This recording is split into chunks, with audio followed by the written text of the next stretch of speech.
What's up, everybody? Thank you again for listening. G Podcast. I'm your host, German Torres, and this episode will consist of my first guest interview with Hector Sifuentes.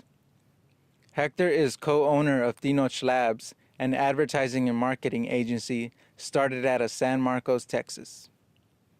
Our talk consists a lot about being first-generation Chicanos at a four-year university, how we navigated through that and what our experiences were like, and also a little bit about post-grad life and what that meant for him and myself as well.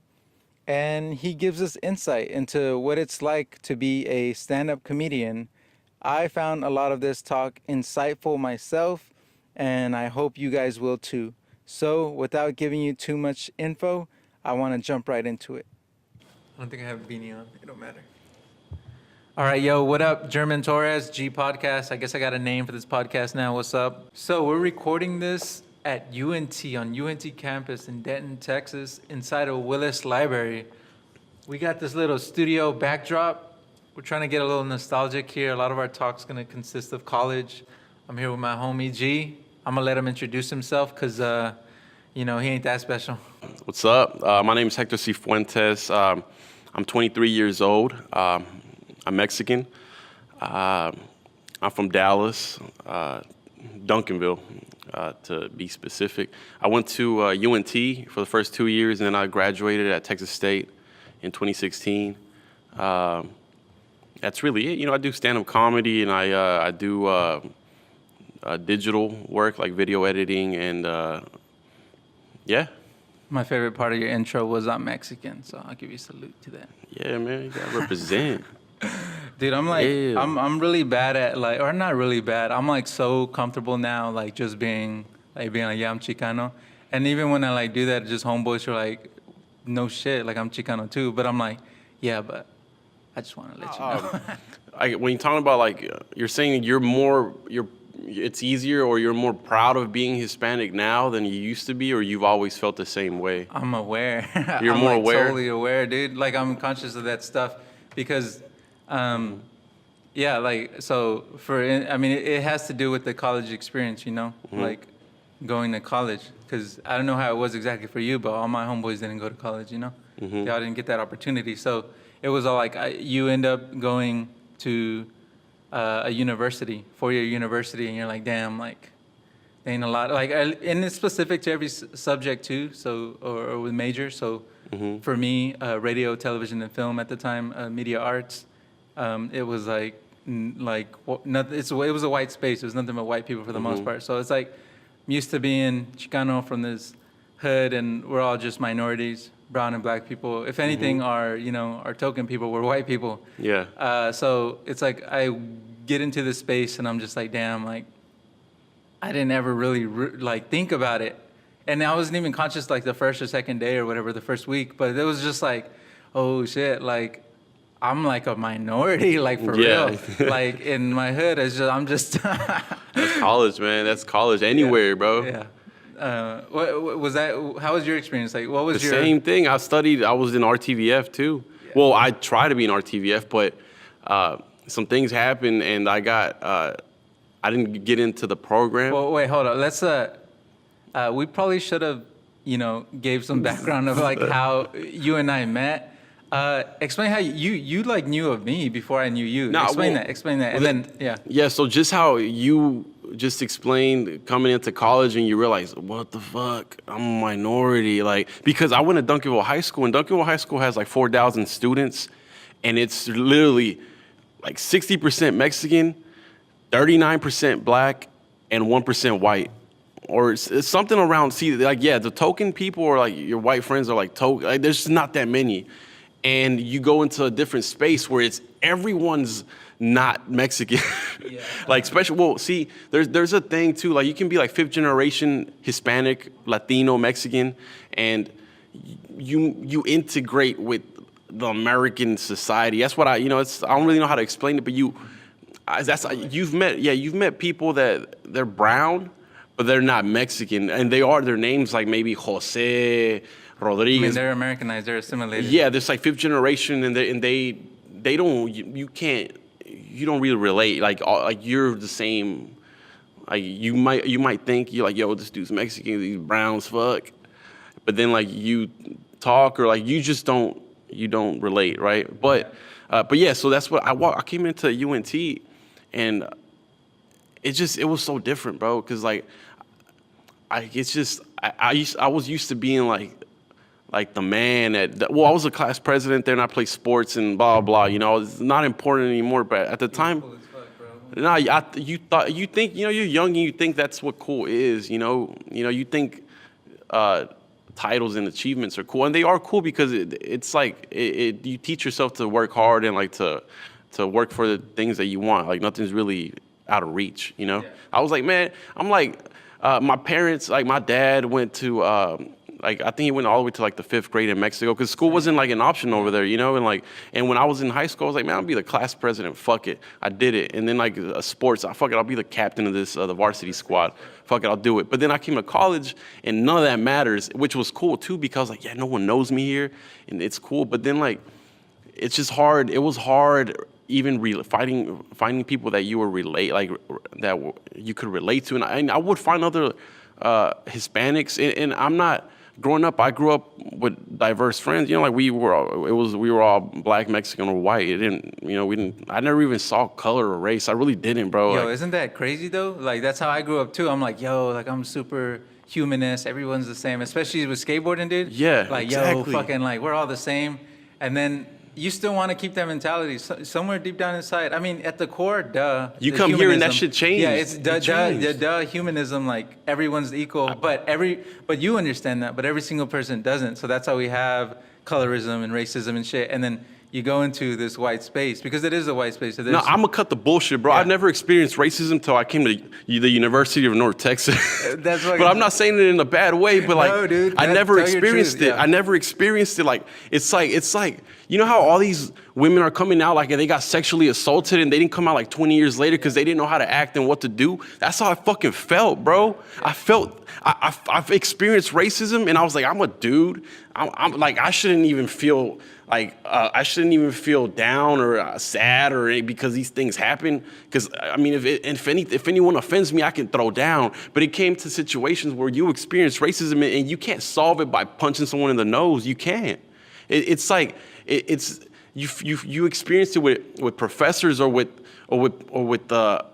like female students or like male students, but in a classroom setting to where you can't. Like, I'm not a violent person, but like sometimes when someone disrespects you, especially, I mean, you're like, man, I'm gonna like punch this dude in the face or whatever, right? But I mean, I don't do that. But I'm saying that's the way that guys would solve issues, right? But and you come here, your mind just experiences all these new emotions and thoughts, and like, dude, when I was here, I never even knew what depression was. Yeah. My freshman year, and like I went through it because everything was like so. I was out of my comfort zone too. It was like so many. I grew up skateboarding too. My brother. It's still kind of on the same subject. It's on the same subject. I'm not getting out of the Go ahead. It's all gonna tie in. Don't worry. But yeah, like when I was little, my big brother, he's 7 years older than me. When he was in high school, middle school, they had like they would just skate every day. Literally, they just skated. They're just like him and like 10 other dudes just skate. Yep. That's all they did. And they would get like try to get sponsored. And back then, fast forward. What else? They had Superior and Duncanville, all these skate shops. They would just hang out there. And I would be with them. I was like 7 years old, and I grew up with that skater mentality. Literally, all his friends they were all white, black. Some of them didn't even know English, but they all like connected through skateboarding. It was a brotherhood, and that's where I got used to go. I grew up like that. Just I loved everybody, and coming here, people don't. And that's the beauty of the universities of universities in general. I feel like you just get out of your comfort zone. There's so many different people, but like it was hard, and that's why I don't know how I saw you. Yeah, hold on. Yeah. Just to preface this too. So Hector, I didn't know him till like maybe either earlier this year or late last year. I don't even remember. Yeah, it was probably it was in March, I think. Okay, it was in so Dallas. it was in March. So this entire story, he's pretty much just saying he went to UNT for what, a year? 2 years. 2 years? Yeah. And then, like, I guess we never linked up, dude. I don't know what happened, but Then you saw me at a show. Whose show? Was it a Topic? It was Bobby Topic. Sessions? I don't It was know. Topic. The farewell show? Yeah, it was his Okay. farewell So shout out Topic. show. Yeah, we were there, just chilling, supporting him. And then you came up to me, dude. I was like, you were like, yo, did you say, I don't know if you, like, did you know my name or what you said? What's up? Damn, bro, I had like 6 shots of whiskey. Well, he came up to me out of nowhere. I'm gonna just pretend like he was like, yo, German, what's up? So people come up to me like that all the time, honestly, like, yo, what's up? Like, they know me, and I'm like, cool. I'll be like, what's up? Cool. Like, if someone knows my name. Damn, bro, you got clout, bro. If someone knows my name, bro, you know your name. I'm gonna go, what's up, bro? Nice Yeah. to see you. And then I'll be like, remind me of like, cause dude, like, Damn, you got it like that, bro. not like, not on that level, dude. But it's a legit though. Like, hey, I've seen your work, and I'm like, that's sick. Like, hey, I've seen the music video, and at that specific place, obviously they're musicians, so I've seen your music video work. Tight, thank you very much. But then you were talking about like UNT, and I'm like, dude, I have no, like in my head, I'm like, I have no idea who the fuck you are. So at one point I go, or no, you go, I know you don't know me. And then you started explaining. So I want you to explain that. Like, how the hell did you even get, how did you even get to this podcast? Like, how did you get to know me, dude? Like, Oh, so this is the thing. I don't even have like, I don't care like if like this dude's gonna think I'm a fucking loser if I go up to him. Nah, cause like, bro, I remember every single Hispanic face from my freshman class at UNT. But anyways, with you, I saw your videos. It came up on YouTube. I don't know how, sick. but Oh, shit. yeah, and like you skate. It's cause like literally, my friend Kevin, he's like my best friend. Like we have like our company together and all that. Like he does video too, and he would skate and that's what I was. I mean, I didn't really skate anymore. I stopped skating and all. I was like, man, this dude does video. We can skate because I was looking for friends, really. You know, I was like, dude, this dude's cool. He's doing RTVF because I was looking for RTVF friends because it was just hard to find friends like that because like you said, it's a white space and it was an older white space, which is like I was 18 years old, bro, and like I had a fade, edge up, and like. You know, people wouldn't, like, older, like, hipster, like, film dudes would, like, see you and they'll be like, this little kid wants to, like he thinks he has ideas. And that's what I would, man, that's the shit that was going down. But, yeah, man, the thing is, like, it's a small community, so you see everybody. Yeah. I mean, you go to a coffee shop more than once and you just meet people. You see the same people. Yeah. But, yeah, that's how I met you, bro. It was just through YouTube. Yeah, through YouTube because... Like what did you see? It was like a Colgate commercial. Oh shit! It was like a high school like a Colgate. And and you had like a little montage too. Yeah. Of like a friend montage. Yeah. I was like, bro, like we do like you. It was funny because I had never met. Because you had like a group of friends, just like we had our group of friends back in Duncanville. We did the same shit. Like you had a montage of y'all just hanging out and like just doing crazy shit and like just hanging, just. Dude, that's so chilling. crazy. I didn't know you were watching, fam. Nah, dude. I mean, as like, That's cool. I mean, you do video too, and like, I mean, I'm always looking. Especially local people too. It's really cool finding other people in Dallas that are interested in the same thing, that do video or creative, and it's just cool, like just having a mutual respect for each other, especially right now. It's just cool, For sure. Like, what was your first instance of like feeling some sort of pressure of either, this place wasn't as inclusive as you thought it was, or it wasn't as diverse as you may have thought at first? So what was the instance where... No, I don't even want to make it seem like, yo, I'm a victim here. The whole no. It's just it's like it's just a whole new perspective what I was seeing, and that I don't want to get it mixed up with that. I'm not coming to you like, yo, I was a victim.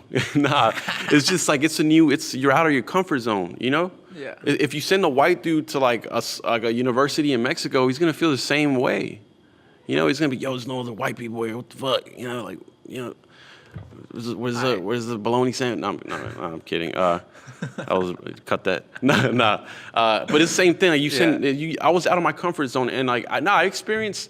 I had never realized that I was different, just based on the color of my skin. Till I was here my freshman year. Let me see, and they put me at Victory where the athletes stay and stuff like that. I also signed up late for my dorm, which was also another reason I stayed there. But that was my main goal, was to be on the football team. And I was there with all the athletes, and there was like a common area where everyone would chill. And the first day I realized, man, I'm the only, because you know everyone like kicked it because no one knew each other, so everyone went, and it was all these like athletes and like just students too, like it's a mixed, and somehow me and the only other Mexican dude and the only other there was this Asian girl ended up just talking to each other, like only talk to each other, and this really hippie white girl. That was it, and like, but there was like literally 50 people there, and like everyone was chopping it up, and like that. But I'm not. That was your squad. Nah. We just linked up, like we just introduced each other. And, but the thing is, like, I know I'm not saying that. I really can't talk about like something racist that happened because You're like me. It was just the experience.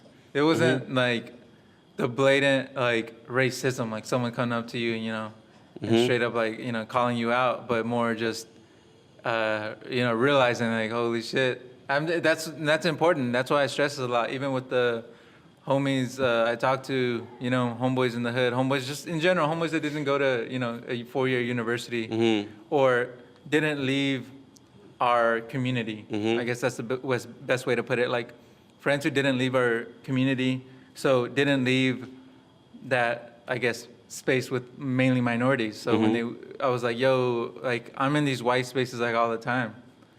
Like first of all, just going, to a 4-year university, and unless you go to like a historically like black college or school that has more diversity. But I'm like, it's hard to explain it to them even sometimes. I'm like, yo, like that's why when I said like I tell them like, yo, I'm proud to be Chicano as fuck, even though Chicano, to some, like to my parents and to a lot of, older Mexican family, to them, Chicano, it's always been almost like a word to be like, oh, they're not Mexican enough, right? Yeah. So at some point or another, it was a term that wasn't, prioritized as like a confident thing. It was like almost like saying like, oh, es bien Chicano, like he can't speak perfect Spanish or he doesn't know our Mexican customs, from in as much as they should because they're really Chicano. Like so, Chicano would be a word to be like, oh, es bien Chicano, or es un Chicano, like no le gusta los nopales or some shit. Like he's accustomed to American food. So when I'm like, yo, I'm Chicano, they're like, no shit. But in our community, like I'm just Mexican. No one's calling me Chicano. Oh, he's Mexican. Obviously, I'm speaking English. I live in the U.S., so I'm Chicano, but we don't call each other that. We're just Mexican. Yeah. But I needed to, say that just because I'm like, I feel like getting into like white spaces, you realize like, oh shit, they do see me as just as a Mexican. Yeah. But I'm like, yo, I gotta let them know though, I'm Chicano as fuck. Like my parents, I mean, I'm Mexican as fuck too, but my parents are really Mexican, and their family in Mexico's really fucking Mexican. But yo, I gotta represent in this white space because we are the minority, and we are privileged to be in those, spaces, and it doesn't necessarily mean, there's positive and negatives to anything, but it doesn't necessarily mean like we're just being outed. That's just the reality of things, At a certain point in time, we were outed, There was places where black people couldn't go, where any other minorities, There'd be signs that said like, no blacks, or even worse, right? Other words, and no dogs, no spics, no Mexicans. So like they didn't want dogs, and they didn't want people of color. So we're all like just filthy dogs in their eyes. But nowadays it's like not as blatant. So it's just you almost, like you said, you feel it like, oh shit. Whether or not everyone's like fucking racist or doesn't want you there, you're like, y'all don't understand though. Like at a certain point, our ancestors sitting in the same room, like y'all legit, your people didn't want us here. And now that I'm in here, I'm like, this feels weird. Why isn't there more of me in here? It's like, oh yeah, because through, history, you guys, your peoples, they made it so that there would be none of me, or maybe just one of me. Like, so I guess I made it. I guess we made it. So it's important to me to like represent that kind of shit. Like, yo, I understand this stuff. I'm educated on it. I know enough. I've experienced it. So let me share a little bit of this with the world. But anyways. So I don't know what you experienced, but like growing up first generation, like you grow up, your first language is Spanish. That's what I learned how to speak first. And then I learned English in school, like kindergarten and whatever. But see, even when I went to school, being Mexican, I'm Mexican. Like, I mean, I was born here, but I barely consider myself Chicano.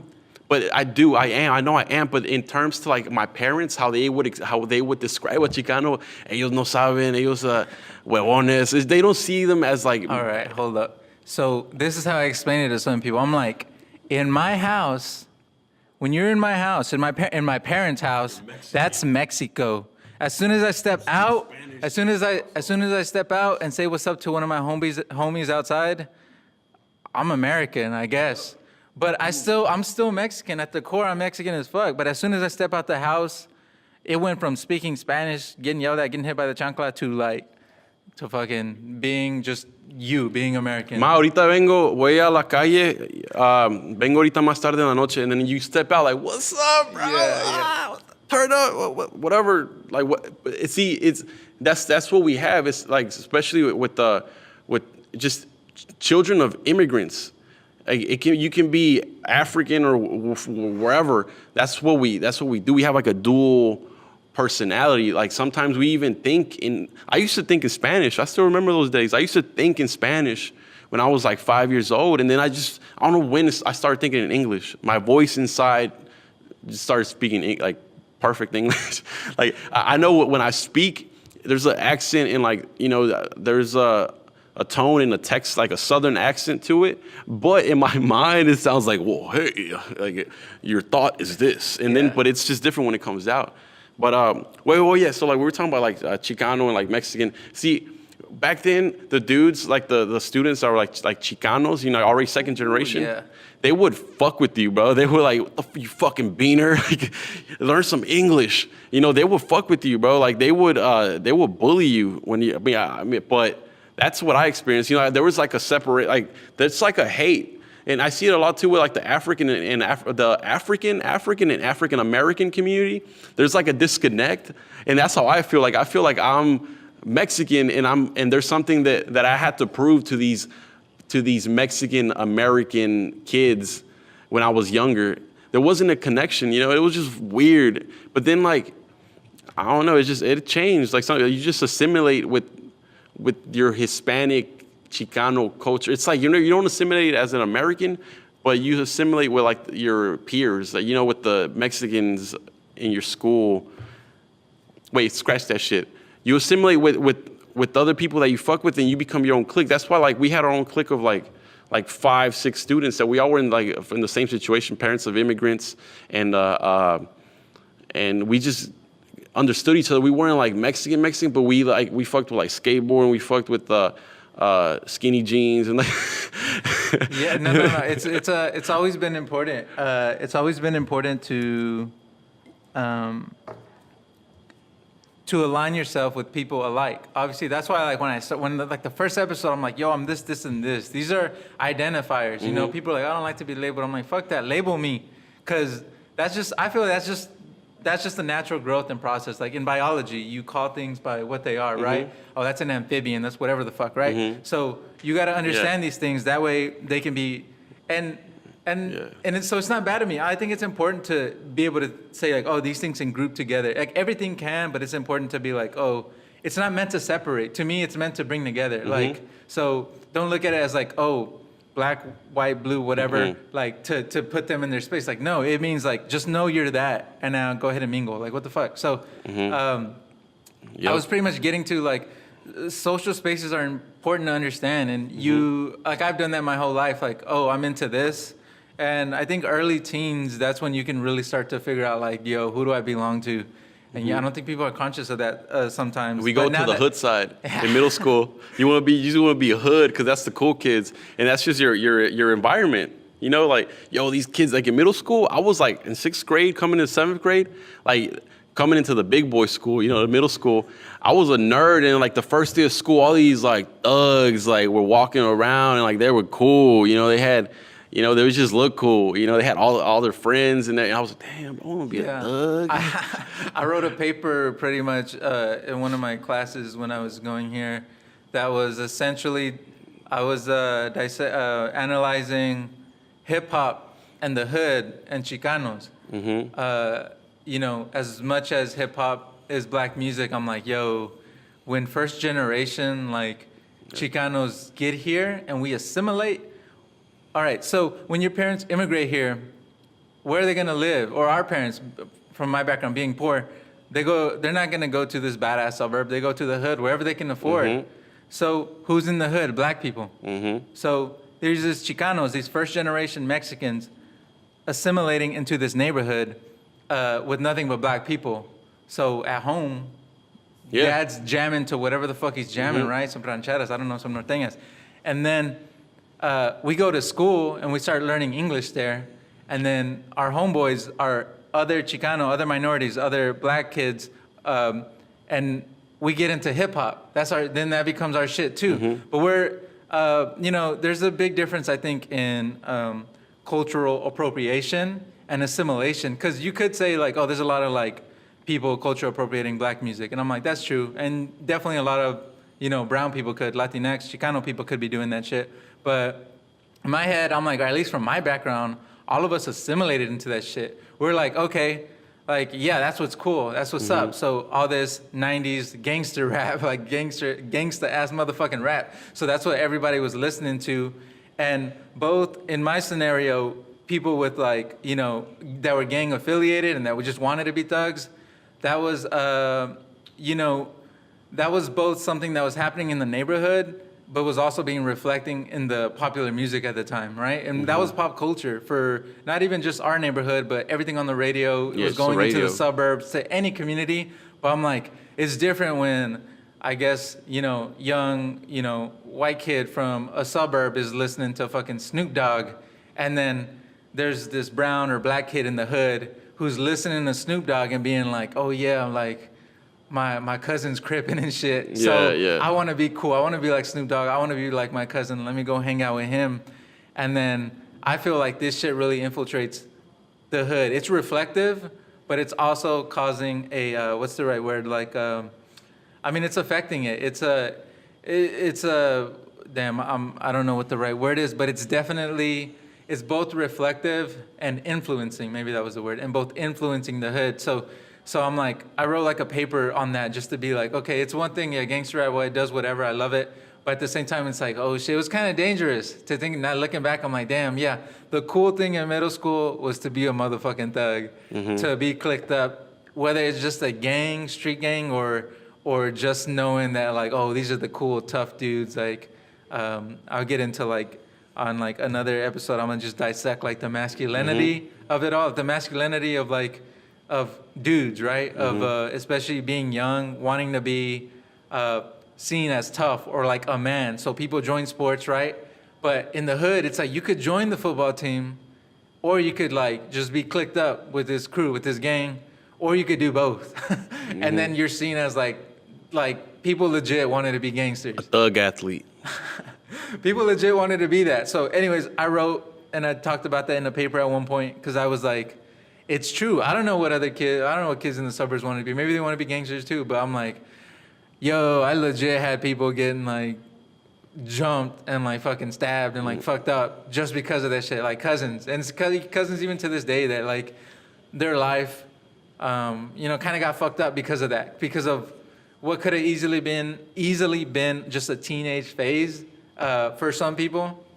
But it never got like legit, like, oh, let me act on this gangster shit. Let me get gangster, It was legit like their life. And then they grow up and go, damn, I fucked up. Or shit, this isn't really like what I wanted to do. But at the time, I thought, oh, I could get girls, like masculinity. I thought I could, be tougher than all the other guys. And a lot of people aren't conscious about it. I think I was a little conscious in the very beginning, but definitely by the time I left middle school, I was like, holy fuck. Because my high school was a lot chiller. I didn't go to my home middle school because they were pretty bad in that sense.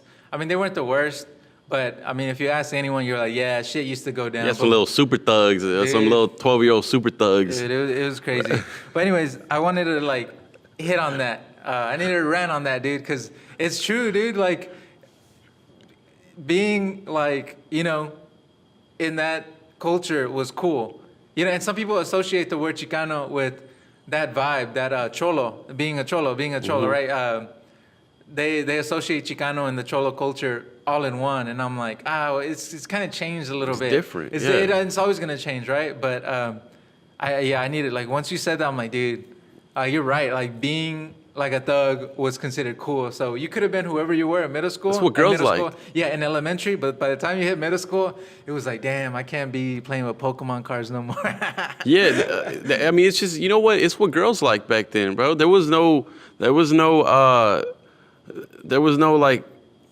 I mean, there really wasn't. You saw cute girls dating these super thugs. You're like, yo, I'm trying to get like this super thug and get me a cute little shorty, you know. And that's what I need to be a super thug. You know what I gotta do? I want to be and like, it was just, you know what? It was just, it's what girls like, and that's what we tend to be or become a person that girls want. You can be a super thug, you can be a super nerd. Dude, but this is why masculinity is so dangerous, dude. You realize that? Like, I'm conscious of that. I got homeboys who still don't understand. Like, yo, you wanting to get with the girl so bad or be noticed is like destroying your life and destroying girls' lives. Like, you know, some people don't realize that. That's why it's important to talk about. I'm like, just think about it. Like, yo, all you want to do is, you know, hook up with girls, so you'll do anything. And that people live their lives like that, and some people, they're not conscious of it, and I'm like, dude, man, like, holy shit. That happens, yeah. Dude. And like, man, I can tell you, I can be honest, I've been through the same thing where I just wanted like to hook up with every woman, like not everywhere, but like a cute girl. I was like, yo, I need to get her number. I need to get to, especially here at UNT my freshman year. That's why I was just fucked up in the head, man. See, this is good to hear, dude. I've been with the same girl for 6 years, fam. And at UNT too, we after we went to the same high school, so we weren't together then. We just friends of friends. But then she's a year older than me, so she graduated, came to UNT. And that summer, before she transitioned over here, you know, that's when, we became a couple. So I went into school, like, with somebody, and, you know, and it's all good. Like, we've been good. But, like, it's interesting to see, like, friends that also went to school with me that were single, being like, damn, how are you going to navigate this shit? Because this is a whole different scenario. I'm good. But I know other people, it's like, I get it. It's cool. This is how it works. This is how these social spaces work. Like, people are trying to hook up. And mainly dudes are really out there. A lot of chicks, and not to just throw them all in, you know, the same group, but they're like, oh, let me find a good guy. This is probably the best place, because they're in college. So they're not just some whoever. Like, maybe they have a direction in their life, when really that's not necessarily true. No. You know? So it's like, sorry to tell you guys that, you gals that, but anyways, this is good, dude. Like, I want to know more. Like, because I'm not blind to it, and I'm open with my girlfriend about this stuff. Her name's Maribel. So I'm open to her about this stuff. So I'm like, I would talk to her, dude, even like, yo, like, I'm not going to mention my homie's name, but like, he's crushing on this girl, and he's trying to do this with this girl. And, you know, and I still wasn't as conscious at that time either about this stuff, but I would talk to her. I'm like, isn't that weird that, like, there's just like this swarm of like people every day you're in class with, you're at parties with, you're living, you know, the college lifestyle. Like, isn't this crazy? Like, people are just walking around every day thinking of like either hooking up or meeting that one person, and we're just sitting there like fucking watching Netflix and like, so this is cool. Yeah. This is interesting. Like, what was it like being you were single freshman year? Did you come into this? I've been single my whole life. All right, out of the womb, fam. So what was that, dude? This is good. What was it like, you know, navigating through that? What was that like? I didn't give a fuck, man. Like for real, like I was a savage. Like I had no feelings when it came to relationships. Like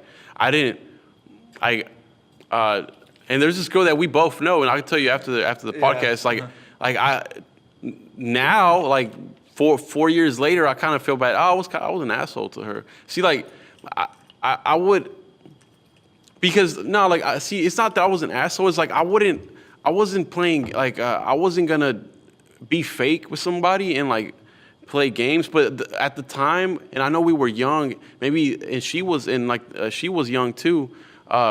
She would take it a different way, you know. She would be like, "Oh, so you're spending time with me, and you don't want to be with me? You know, we're having sex, but you don't want to be with me." I'm like, you don't want to be with me either. I'm just not. I'm not gonna waste time. Like, you don't want to be with me either. I know you don't. You don't have to fake like you do just so your friends won't think you're a hoe. And you're not a hoe if you just hook up with me. You're not a hoe. This is what happens. We're young. We don't have to be together. I know you grew up maybe with a mindset where, like, if you're gonna have sex with this man, you're gonna have to be with him. You're gonna have to be married or dating him. I'm like, it doesn't work like that. Damn, We don't. Damn, Hector, you were mansplaining since day one, dude. You fucked up. Nah. But this is real, dude. This is cool. I want to hear this shit, man. I wasn't mansplaining though. I was explaining my mind. Yeah, you are. But that's probably how she took it. She probably knows now, like, oh, But no, we're cool now. See, the thing is, like, in the long run, see, at the moment she fucking hated me, but now several years later, like, we're friends and we respect each other and we know what it's like in the long run, these things work. If you're true and honest with people, in the long run, it's gonna work. Maybe they might fucking hate you for a little bit, but it's for the better of both people. I've been in the same situations where girls do that to me. I'm like, yo, I want to be with you. And she's like, nah, you ain't shit. I was like, okay, whatever. And I'm hurt. It hurts for a little bit. But in the long run, you understand, I wasn't shit. Yeah. I wasn't shit. You're right. And thanks to you, I realized I wasn't shit. And I'm trying to get my shit together. Yeah. It's good in the long run, man. Honesty is amazing. No, yeah, for sure. Honesty all the way. And I think that's important too, because you can realize that, like, oh shit. And dude, I love this. I love reflecting, dude, because to me, I mean, as long as you didn't commit like a real fucking crime or like destroyed someone's life or did something. No. It's important to be like, yeah, like, shit, I'm not perfect, so let me talk about it. And people could be like, oh, I can't believe. And it's like, well, the truth, being honest is like 100% to me one of the most important factors. I mean, I feel like people shouldn't be doing certain things, but who am I to judge them at the end of the day? You just like have to be honest, and you have to own up to shit. But I'm just saying this just to be reflective, like, yo, this is, I think this is good knowledge to know, man. I don't speak for everyone else, but for myself, it's been important meeting different types of women, different ethnicities, cultures, social classes, or whatever. Oh yeah, I preach this. I preach this, dude. I told my little brother. I have a little brother. He's 18 now. That's crazy. He used to be my little brother. Now he's 18. He ain't little. Yeah. So he's his senior year right now. And I told, like, he had this little girl. He's always had little girlfriends, right? And then he's all like, I'm like, tell me, like, if you got, like, dude, I'm your older brother. Tell me whatever. Like, you can tell me whatever, dude. Like, I'm here for you. He don't tell me everything, but here and there he'll tell me something. Mm-hmm. And then he broke up with this one girl at one point. And I told my little brother, like, yo, you're going to go to, like, a college, dude. Like, we're going to get you. We got you. I know you got yourself, but we're going to help you. I'm like, understand this, bro. I ended up with someone who similar background, right? Cool, right? And that worked out for me, but I'm like, dude, like, don't be afraid. Like, once you go to this 4-year university, there's gonna be so many people you could be attracted to in different forms, not just, you could be so interested, like, yo, exactly. Like, I never thought you're from this place, you're a transfer, you're a foreign student, like, this is cool, I'm interested, I really like you, and it could become whatever, right? Mm-hmm. But you have, I don't know how to say this without sounding too, like, you have more, options, I guess, to meet people. I'm talking about meeting people. I'm not talking about just sleeping with people, but just to people, connect with people, right? Yeah, just friends. Yeah. Like, it can be a guy or a girl, friends, friendships, relationships. Yeah. Like, man, like, like, he could have been down, he could have met, like, the perfect friend, then that friend could take you other places. You never fucking know, man. Yeah. Just keep, like, you just never know what people lead you. I understood that. Me and my girlfriend, we've been vocal as fuck about this shit. Like, there's, like, a swarm of people. Like, dude, I've always been like that. If I meet someone, I'm going to talk to you in the macro, the micro, the global, everything. So, like, I was always talking to her, like, it's crazy, though, that, like we could not be together. And then, what are we going to do? We're going to play the same game everyone else does. That's crazy. So, like, we've always been vocal about this stuff. So it's like we would talk openly, like, what would you do? Like, would you, like, we weren't in a sorority or fraternity at all. Like, would you join that to, like, meet more people and maybe, whatever? Or would you, like, go to more parties than we go to now? Like, we'd go to parties, as a couple we had a ton of friends in, like, sororities and fraternities, mainly, like, the Mexican minority one, Chicano, black ones. Mm-hmm. and then just a bunch of other stuff together, right? We were always just a couple, but I was always like, it's super like aware, like all that we know our friends and our people are over here just like winging it every day. People getting their feelings hurt, people getting into a mess, and I'm just like, holy crap, we get to be on the outside of a window looking in at everyone else. You're gonna meet a bunch of different other people. Like you're gonna have an opportunity to meet someone outside our little hood. You could easily find another Chicana from another place, from a different background, or you could not. Like, you try to find a Mexican girl, you're not gonna find her in college because they're all taken or married. It's just a little bit popular. You can find yourself a white girl. No. But anyways, I just I needed to just hit on that right quick. Yeah, man. Like, what should I get into the topic of when? Oh, I joined a fraternity too, my freshman year. That's exactly what I was about to ask you about. I'm like, I just said fraternity. That reminded me, dude. Give me that, because that's something. I have a story from my friend, but I want to hear yours, dude. We're here to talk about your story, dude. Tell me about that. What was it like? So my whole first semester, I would go to parties, and like I was mostly going to all the black parties because like there was no, I don't know, I really know that many. I knew the Hispanics, but I really didn't hang out with them because I didn't relate, bro. Like, because I was more. Cause I had I don't know, I was just relating more with the black population at UNT. It's just, it's just the parties were fucking lit. Tight, right? No, I met one of the DJs. His name is Mike Jones. Yeah, I know. You remember Mike Jones? Yeah, he used to work at Kerr. Yeah. Him and White Boy Boogie. You remember White Boy Boogie? White Boy Boogie and Mike Jones. Shout out. That's what's up. That's cool. Yeah. So I met Mike Jones at in orientation. Yeah. He was working in the cafeteria, and we just talked. I think I followed him on Instagram or Twitter, and I would go to all his parties. He would DJ.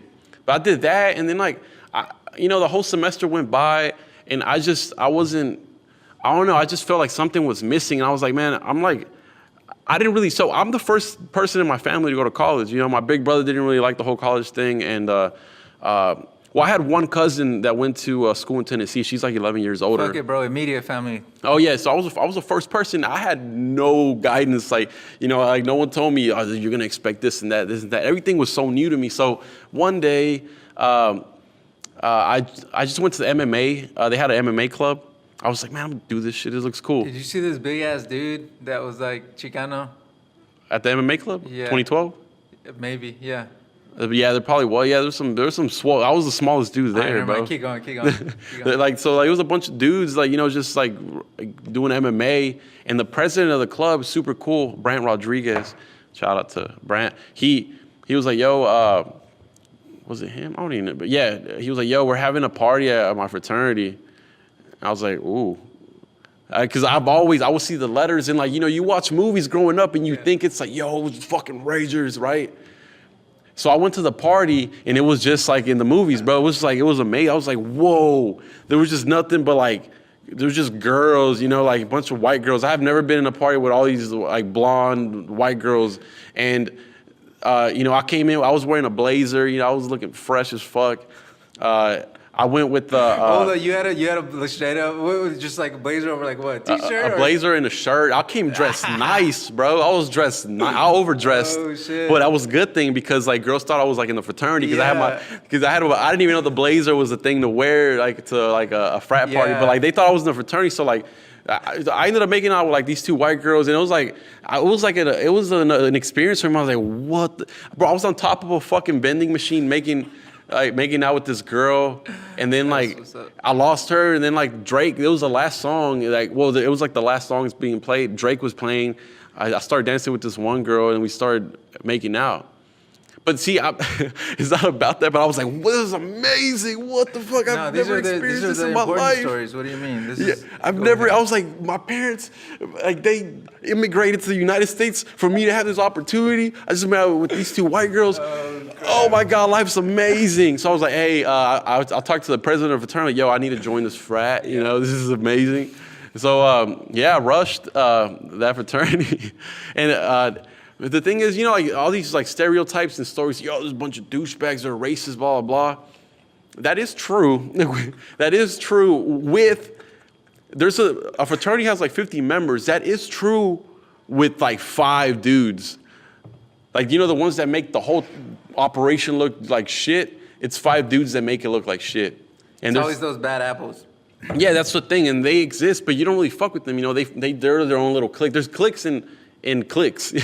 You know, like, yo, all these frat dudes just hang out with each other. No, all these frat dudes hang out in cliques inside of that. And the thing is, it was a diverse. So the thing is, I knew people in the Hispanic fraternities, and you know, the whole Rush Week event too. That's when that party held place. Rush Week is when all these fraternities want you to join, and they have events, right? So I went to the events for the Hispanic fraternities. There wasn't a connection. I didn't feel a connection, bro. It's just something that I was like, I just don't feel a connection here. I don't feel like there's that I could be friends. I could be friends with these guys, but I didn't feel right, you know? And I went to that party. I was like, "Ooh, it's fucking lit. I want to do this." It was just a party thing, but then I got to meet the people that were in it, and it was diverse. It was like diverse. It was like literally like it was like probably like 60% white and like 30% black, and then like the rest was Hispanic. It was probably like 5 Hispanic dudes in the fraternity, but it was diverse, you know. It was, and a lot of people that were, especially my friend Troy, the black dudes in fraternity, like we had a lot in common, you know. Like we listened to I mean, it sounds stupid now, but like this is how I would make friends at UNT.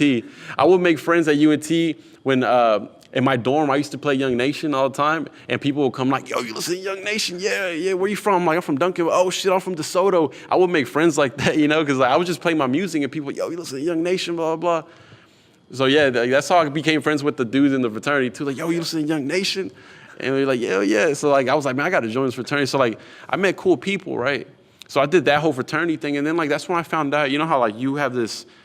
Just like white people have stereotypes of Hispanics, you know how we had this stereotype, or like, you know how I said I felt weird in these white spaces, and I felt, quote unquote, I mean, there was some fucking racist things that happened, but once I joined like the white fraternity where all these events were white and everything was just white. It was literally, a fraternity is a white culture. It's like a tamale, you know. It's like, I mean, it's not a food, but it's like I don't know. It's just like white. A fraternity, like Ku Klux Klan way, or hey man, like nah, but no, that is white culture. That is white culture. I mean, it's white culture. But I feel like, yeah, nah, but so yeah, they were bringing you to a bunch of white spaces. So yeah, they were bringing you into a bunch of white spaces. And that's when I got more comfortable being around just white people, you know, because I was around like the whitest of the bros. You know, I had Sperry's on and shit, and like, you know, I had like fishing gear for no fucking reason, because that's how I started dressing. I used to talk shit all the time. My first thing, "Oh, you fucking, they're not even, why they have fishing gear? Where's the fucking lake at? Huh? Where y'all going fishing at? Huh?" I used to roast on dudes like that in class, but then that became myself. Yeah. But I added some, you know, I didn't wear like the regular Sperry's, you know, I had my custom Sperry's. But anyways. I need a photo of that so I can put that up here on the video. Well, I'll send you one. But anyways, like, no. I was more comfortable being around these white spaces. That's one of the reasons I joined too, because I was like, you know, my parents didn't do all this shit for me not to take advantage of everything that college has to offer, you know? Yeah. Not Not only was I doing I joined like the Greek life, but I was also doing like, you know, all these other organizations, right? I was taking advantage of this shit, you know, just learning and I did it mostly, yeah, the parties were cool, but mentorship, there was mentorship inside of that, where people that I would never have access to in the regular world, you know? Mm-hmm. You know, there was people that I had access to that could help me out with a lot of shit, you know? That's one of the reasons I did it, but then like I only lasted a year. It wasn't for me, you know? I wasn't like, I'm not, you know, I'm into like art.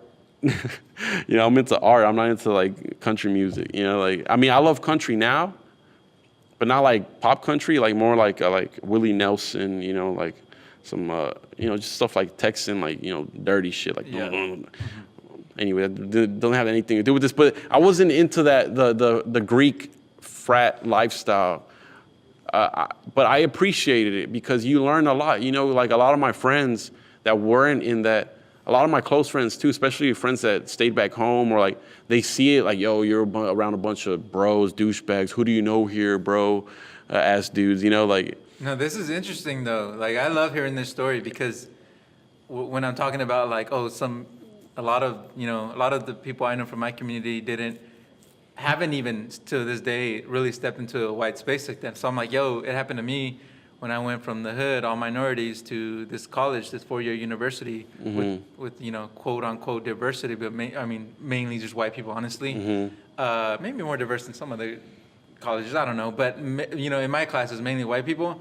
But yours took a step further. You joined a frat, you joined a fraternity that was predominantly white. So that's interesting to me. It's like, and at times though, when we had like events with sororities and stuff, you're like, well, what was the Hispanic girls at? There was a few of them, but you would also feel different too. You can't go away from this. You can't step away from this feeling of not being like everyone else, because we're not, bro. We're different. Like, especially just the like first generation and brown and the things you've seen, the way you grew up, bro. That conversation we just had about middle school about these super thugs and shit. That's our experience coming like other kids from other neighborhoods don't see that shit, bro. They don't see that shit. I remember telling stories. My freshman year at Kerr Hall, there'd be this little common area. People would just shoot the shit. I'd be like, all right, what's up? I need to not be antisocial.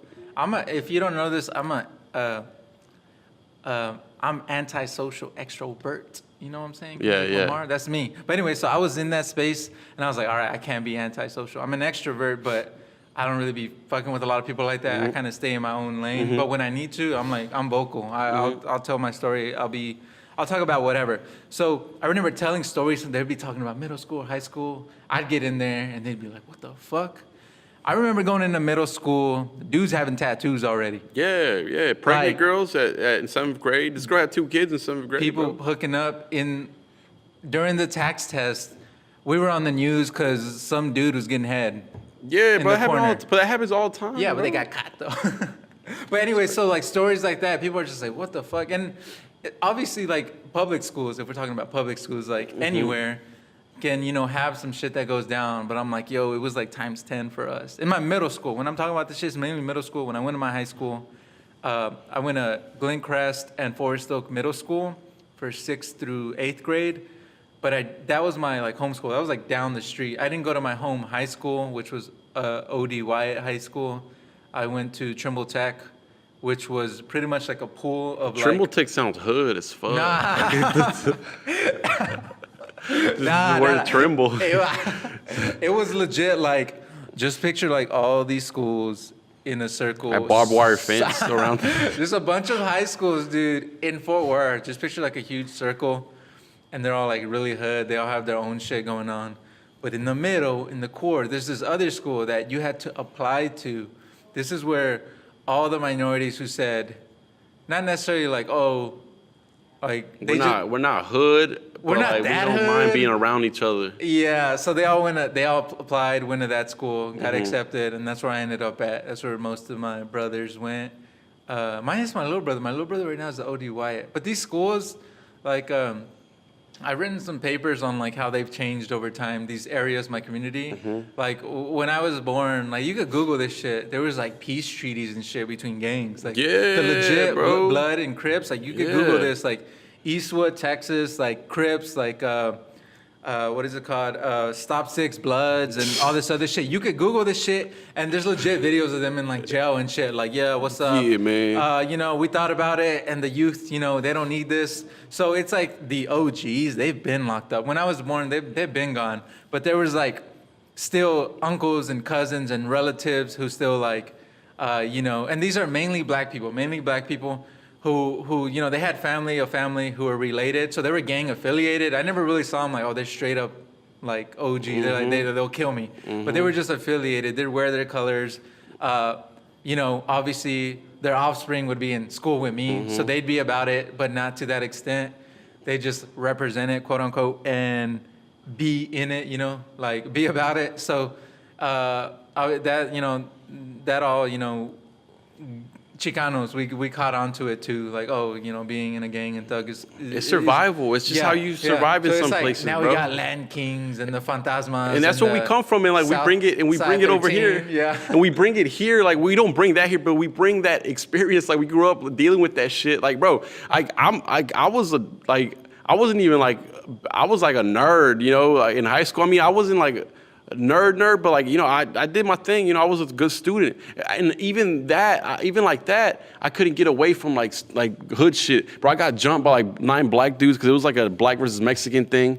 And like, I got jumped, beat up, and like I would get in fights and stuff. You can't even get away from it sometimes, bro. But then you go through it, and it's like, at the time it's cool and it's fun, but then like, you look back at it now, like, damn, that's some fucking traumatic experiences that you deal with, and you come like seeing those things and dealing with those things. You bring it, you come to school with that background, and everyone's different. Like, Yeah, dude, everyone's different, bro. Dude, in my middle school, I promise you, legit, every day there was a fight. Like every single day. When I'm not saying like it got caught and we were in trouble. Like no, like before school, after school. Meet me here, meet me there, or in the restroom for legit like 15-second fights. Oh, like the teachers come in, everybody act cool. They go into the stall, pretend like they're like taking a shit or something, and then they come out with like a fucked up ass like cheek, and they're just like, oh, I'm gonna just tell the teacher I fell. And it was at this moment that we had an intermission because my recorder went out, and I had to fix it. So let's get back to it. Yeah, tell us a little bit about you leaving UNT and starting or how you left and your experiences at your new school. I just my friend Kevin was at Texas State, and he was in this program called Digital Media, and which is the same. It's like RTVF, but it's more, I guess, digital for. At the time, I was like, this is so 2015, because it was going into 2015. I was like, this is 2015 as fuck, it's the future. And RTVF, literally, with like some classes that I was taking, it's stuff that I learned when I was 16 in high school, just by editing on Final Cut. Like I took like the film program at my high school, and literally everything we learned in high school was what I was paying thousands of dollars for to learn again and to teach other students, because no one really knew. The other students didn't know how to edit, the majority of them, but there was a few students that, like, I was like, I don't need to do this again. And then to get into the actual program, I needed to volunteer with these TV shows. And it was a white, I'm being honest, I'm not going to hold back. It's just a white space. But anyway, I just felt like, man, UNT is not the place for me. I just don't feel like I belong in this universe. I don't belong here. I just don't. I don't. If I want to become a professional in something or get a degree, I can't get it from this university. I can't. I love it. I just don't belong here. So I just left, and I did community college for a semester just to get ready to transition to the new to Texas State. Man, the best decision of my life. Like I found happiness when I started going to school there, and everything that I learned how to code, program, the professors that I met there. I learned new things. And it was just, man, I had never, and just the whole vibe out there in Central Texas, the river and the people, it was just happiness for me. It was bliss. Like those 2 years that I spent over there were just amazing. I can't even tell you anything I can't say anything negative about the university or the experience or the people. I loved it.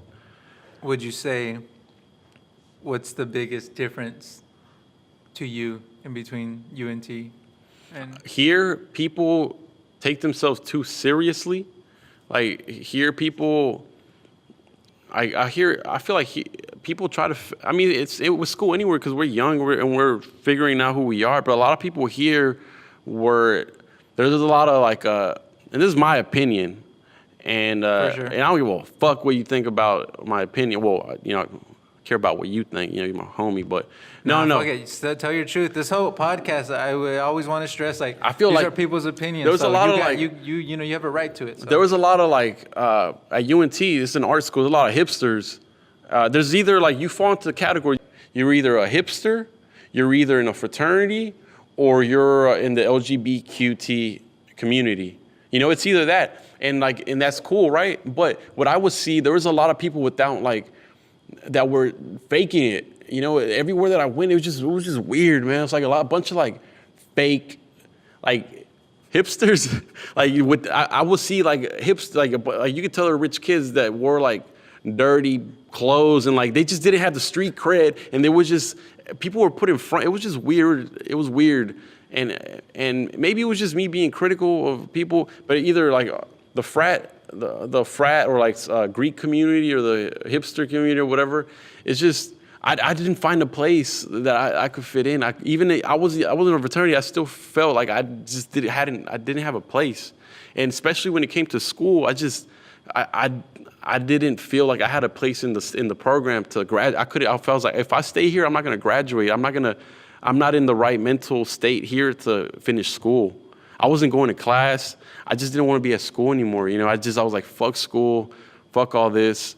I just didn't like it. So I was like, I need to get out of here. And bro, that's the best decision I've made in my life so far. The best decision I've made to transfer schools. I don't know where I would be if I would have stayed here, bro. Man, it was just a dark place in my life. It was like, I had never experienced like depression. And I was also taking some I wasn't taking like mental medication. I was taking some medication because I had like acne on my arm. I had acne on my arm, and I was taking some acne medication, and it gave me depression. Like that medication made you depressed. Oh, it fucked me up, bro. So I stopped taking that. So you would wear long sleeves all the time? Yeah. Nah, but I'm good now. Like I'm trying to body shame you, fam. I'm good now. It was chilly outside. I'm wearing long sleeves, but back then it was just something like with acne. It's like you can't make it go away. It just happens, you know. So you pop pills. No, I just went to a dermatologist, but those pills that was part of the side effects, depression. Nah, dude, keep the acne. Yeah, so but I still took them because I don't know why, but I was like, my mind was going crazy, and like but at the same time that was part of it, but I also felt like I couldn't stay here. And man, bro, the best decision of my life was going to Central Texas. It was, man. It changed my life, my perspective on people and what's possible, you know? It's cool. Did you feel at all, what about the people, the social space? What did you feel, how different was that from UNT? I mean, you touched on that obviously, but I guess I'm meaning more about it being a white space. I feel like universities are still that, but what did it feel like there? Did you find your people at that point? Well, I moved in with my friend Kevin and his roommate Kyle, and they're all cool people, and it was more diverse. See, here it's diverse, but it's more diverse where it's diverse. It's a huge white population. There's a big black population. There's a tiny Hispanic population when I was here. I don't know how it is now, but Texas State is a Hispanic serving university, which is like a Hispanic university, but it's still majority white. But it's majority white, Hispanic, and it has a small black population. But it just felt more. It just felt cool. It just, even being in classrooms, I wouldn't be afraid to share my opinion, and I got cool with the professors, and I just got involved, and I fucking loved it, man. Shout out to Texas State. Yeah, what you just said, like, you weren't afraid to share your opinion. That's huge for me because, dude, I feel like I've always been vocal up until college, dude. I hit college, and I didn't even think about it till maybe like my junior year. I'm like, yo, I ain't saying shit in these classrooms. Why? And then I thought about it, and I'm like, fuck, I think I wouldn't say afraid, but there's something blocking me trying to be vocal and give my opinion. And it didn't used to be that way. I used to just be vocal. I would say whatever, you know, like maybe I'm wrong, but it's my opinion. But maybe I know the answer to this question, or I can give my 2 cents on this subject matter. But there was something, dude. That's why, like, now I'm like, I need to start this podcast. I need to just talk and say whatever the hell it is I need to say. Fuck it, bro. But, dude, no. When I was in those classrooms, it was legit. People knew me. They knew me, and we hung out. We were friends. We worked on something together. They knew I was vocal about stuff. But in the classroom, I knew personally I wasn't saying shit. And I guess I just didn't feel that comfort of, like, Just sharing my opinion. You're afraid of people judging you or what? Like, I don't think it was the judge. Well, sit your stupid ass down. hell not. Cause see, in my life, dude, I've always been. I grew up with like people talking shit to me all the time. That was my environment.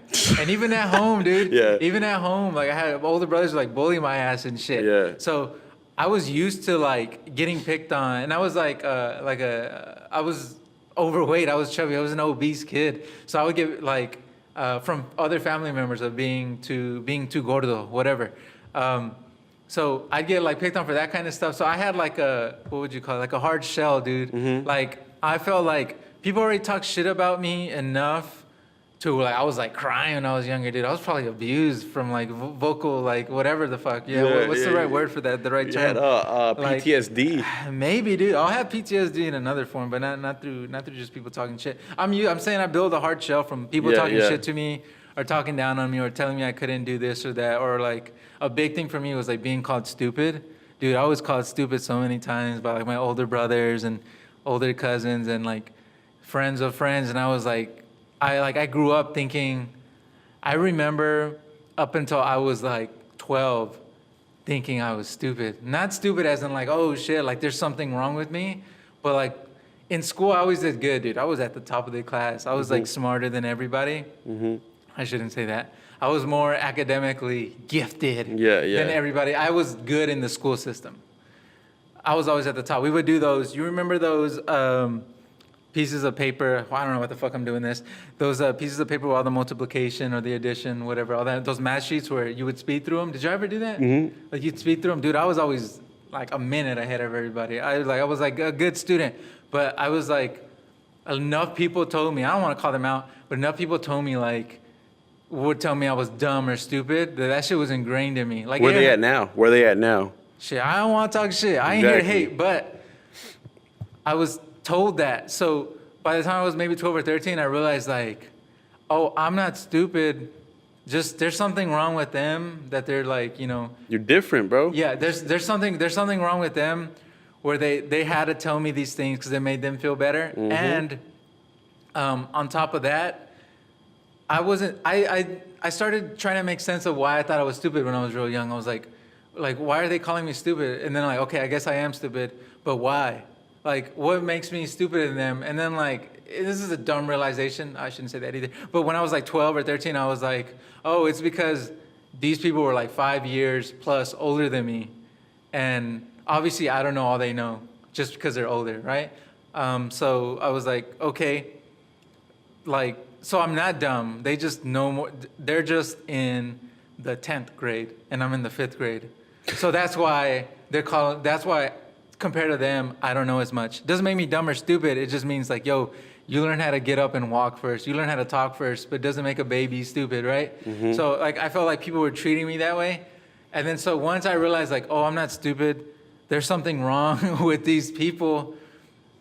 Their insecurities or something. I was like fucking, I was so aware like, oh shit. People can be really fucked up. So I never want to do that. Like, I never want to be that kind of person. And I'm saying all this to tie back into, I should have been confident in the classroom. Like, I'm like, but there was some subconscious thing, I think now, that was blocking me in the classroom, in a white space, that was keeping me from being like, here's my opinion. Like, I hope it's valid. There was only a couple of classrooms where there was enough, like, minorities in there, and they were vocal. So again, I think this was subconscious at the time, but I was like a little bit more vocal, like, oh, so-and-so's giving her opinion. Hector's giving his opinion. Fuck it. Like, Herman's going to give his fucking opinion. German's going to give his opinion. And I'm not going to be like, I'm not going to shy away from it. But most of the time, dude, like, just like you said, like, there was something, and maybe, I don't know if I was afraid or what, but there was something, there was something up that was keeping me from being vocal. So just to hear that once you went to another school and you felt more comfortable and maybe you had more of that diversity or more people that looked like you or that people that were supporting you. Yeah, and it was also me growing up, man. Like one side, because here, I was living here and I'm still away from home, right? But I'm literally like 45 minutes from my house, and it was still like, I was still, I don't know. It's just when I moved to San Marcos, I was 300 miles away from home, and I feel like I I need to become a man. I need to become what do you call this? I need to become unapologetically myself as much as I can be, because I mean we're growing up and we're getting to know who we are every day. You know, I don't Yep. still I'm not the same person I was like a year ago. I'm not. You know, so like when I moved to Texas State, I feel like, man, I gotta get on my shit. You know, I gotta be the best student I can be, and I gotta meet the right people. I can't be because this is what happened. Like, I look back when I started even now, you have regrets. Why didn't I speak up? How come I wasn't more vocal in class? I had those regrets coming to Texas State of, you know how I was talking about, I was sad and this and that at UNT. But then I was thinking I could have made it better by making myself better. You know, I should have made myself better instead of just complaining about other people. It's a white space, blah, blah, blah. I should have made myself better. And then it would have been a different story, you know? So when I went to Texas State, I was like, fuck all these outside factors. I'm going to make sure I do my part and make sure I'm good and make sure I graduate. And so I did my part in class. You know, I learned. I built relationships with the professors, which were still cool. Like it's cool building. I had never imagined building a relationship with a professor to where like you're cool outside of school and they link you up with opportunities and like stuff like that. Dude, this is why this is important, man. What you just said, literally, like for other like anyone going to school, right? But for fucking Chicanos, for like Mexican kids, like. Listen to this shit. Like, understand, like, yeah, we understand colorism, racism, the diversity and shit. But it doesn't mean, like, sit in your corner and be isolated. Like, no, fuck it. Own that shit. Like, fuck it. Understand it, be aware, and then be like, I gotta still be myself. You know, obviously you had to find it. I have to find it in my own ways. But this is good. I wish somebody, I don't know how you feel. I wish somebody would have told me this shit, right? Yeah. I wish somebody would have been like, yo, when you go to school, like you said, you were first person to go to college in your family. So I wish somebody would have been exactly like, here, what the fuck's gonna happen? And it is. Everyone's experience is different. This is us. This is my experience, your experience. They're a little bit different, but they have so many similarities. But no one tells you. Like I'm seeing it barely now. Maybe on on Twitter, like hey, students of color or like first generation college students or Mexicans, people are not gonna look like you. I see it sometimes, but I never saw that when I was coming in. Like, bro, it was a completely different experience. But that's at the same time, like. Man, with time and like not letting outside factors affect you, especially like growing up with like a Hispanic family, there's always like the family's close and usually when we don't separate from each other. It's hard, it's rare that you see like a Mexican family separate from each other, like to where the student goes to school off to another state or like even growing up, like a lot of the times we stay close to each other. Living right next door, across the street, or, even when you grow up, or you just fucking stay in the house and build another room. That's how it is. But like, man, and it's cool. That's beautiful because that's beautiful. Like just that connection and the family that we have in our culture. But at the same time, I've always just since I was a little kid, I didn't see myself doing that. I was like, I'm gonna go to school. I'm gonna become a lawyer. That's what I wanted to do when I was little. Become a lawyer and a comedian. That's what I want to be, a stand-up comedian and a lawyer. And that's what I thought. I was like, I'm gonna make that shit happen. And when it got time to high school, you know, sometimes I would distract myself from college, and I was like, fuck it, I might not even go to college because that's just, I don't know how I'm gonna go to college. But then but you just gotta focus on it, and I made it happen. But when I came to school, man, it was just a whole different ball game than I expected. But I still, at the same time, I expected a fantasy. I expected what I saw on TV for white, you know, like all these movies with all these like badass like college experiences. You have to notice one thing: they're not first generation like students. They're Hispanics. This is important. That's why I'm like, when I go to the hood, when I'm in my community, I'm with my people. These are my fucking family, my friends, like for a lifetime. And then they're like, oh, why are you putting like you Chicano as fuck on Instagram or whatever? I'm like, bro, because we're not like, I know we're not fucking like white Americans, dude. Like the media gives us the perspective from the white male American like 99% of the time. So all the movies we see, all that shit that people are doing, it's not really, we want it because we see it, the American dream, but it's not necessarily for us, or they're not setting it up for us. They're giving you some other imagery. So all these, movies about people in college, first year freshmen, whatever, even the high school ones, it's like they hype the shit out of it. But if you look at who the cast is and where they're at, they're in this like 2-3 story house partying with like nothing but white people and the token like minorities. So I'm like, yo, that's not us. Like, and it's sure, fantasize, do whatever the fuck you want, but like a bunch of 30-year-olds playing 18-year-olds roles and yeah. And so just saying all that to be like, here's some truth. We're giving you, everything isn't necessarily going to be exactly how it works for you or how it did, but like we need to share these stories. Like, again, I wish somebody would. Like, I wish somebody would have told me this shit. This is what we're doing now. Yeah, this is fucking important, Did you experience like, I have a Mexican neighbor. Yeah, dude. Yeah. I have a Mexican neighbor. Yeah. Do you like entomatados too? Like, hell yeah, dude, what's up? But I mean, it's just like you experience a lot of things like that. You know how like, I have my best friend's friend is black. Hey. Yeah, it's like, holy shit, you're so displaced. And it sounds head ass, but that shit does happen, bro.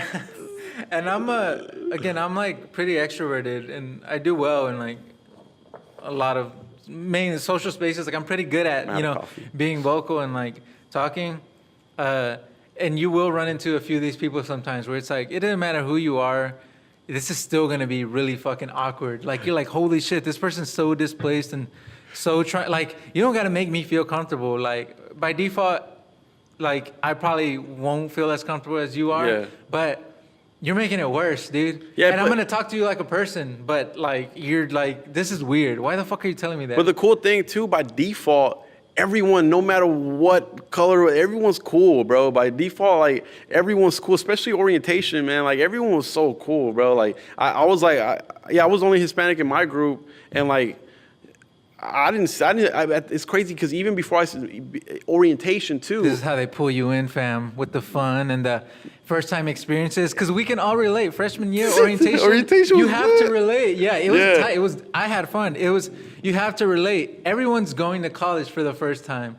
Doesn't mean you're the first time in your family, or the last, or the whatever. You all have your backgrounds, whatever. But they hype it up. They're like, yo, this is like everyone's first time doing something, so that's how you all relate. So you're hyped in the beginning. I didn't even see color either. I wasn't thinking about like, oh, my first week of class, but my first orientation, fuck no. I was like, oh shit, what's this college shit about? We see the movies, we see whatever, and we're as us, dude, young, like fucking Mexican Chicano ass males, like we see the parties and we see the hanging out and doing dumb shit and whatever. So we're like, oh shit, they gave us a little tiny taste of like that for like what, 2-3 days? I don't remember. Yeah, like 2 days. So yeah, again, like, oh, I'm just hanging out. I don't care, whoever. But then that's because that wasn't really school yet. It was just hanging out, Yeah, but it's cool, man. It's just like I said, man, like there's all these other things, and I feel like it affects there's all these other things that could affect you and that could make you not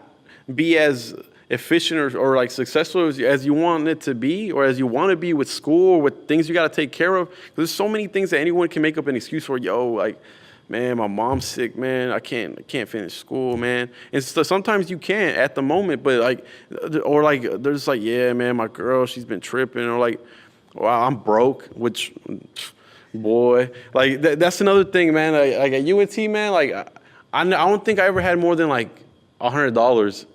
Like the whole time, I don't think I ever had more than $100 in my pocket or in my bank account, ever.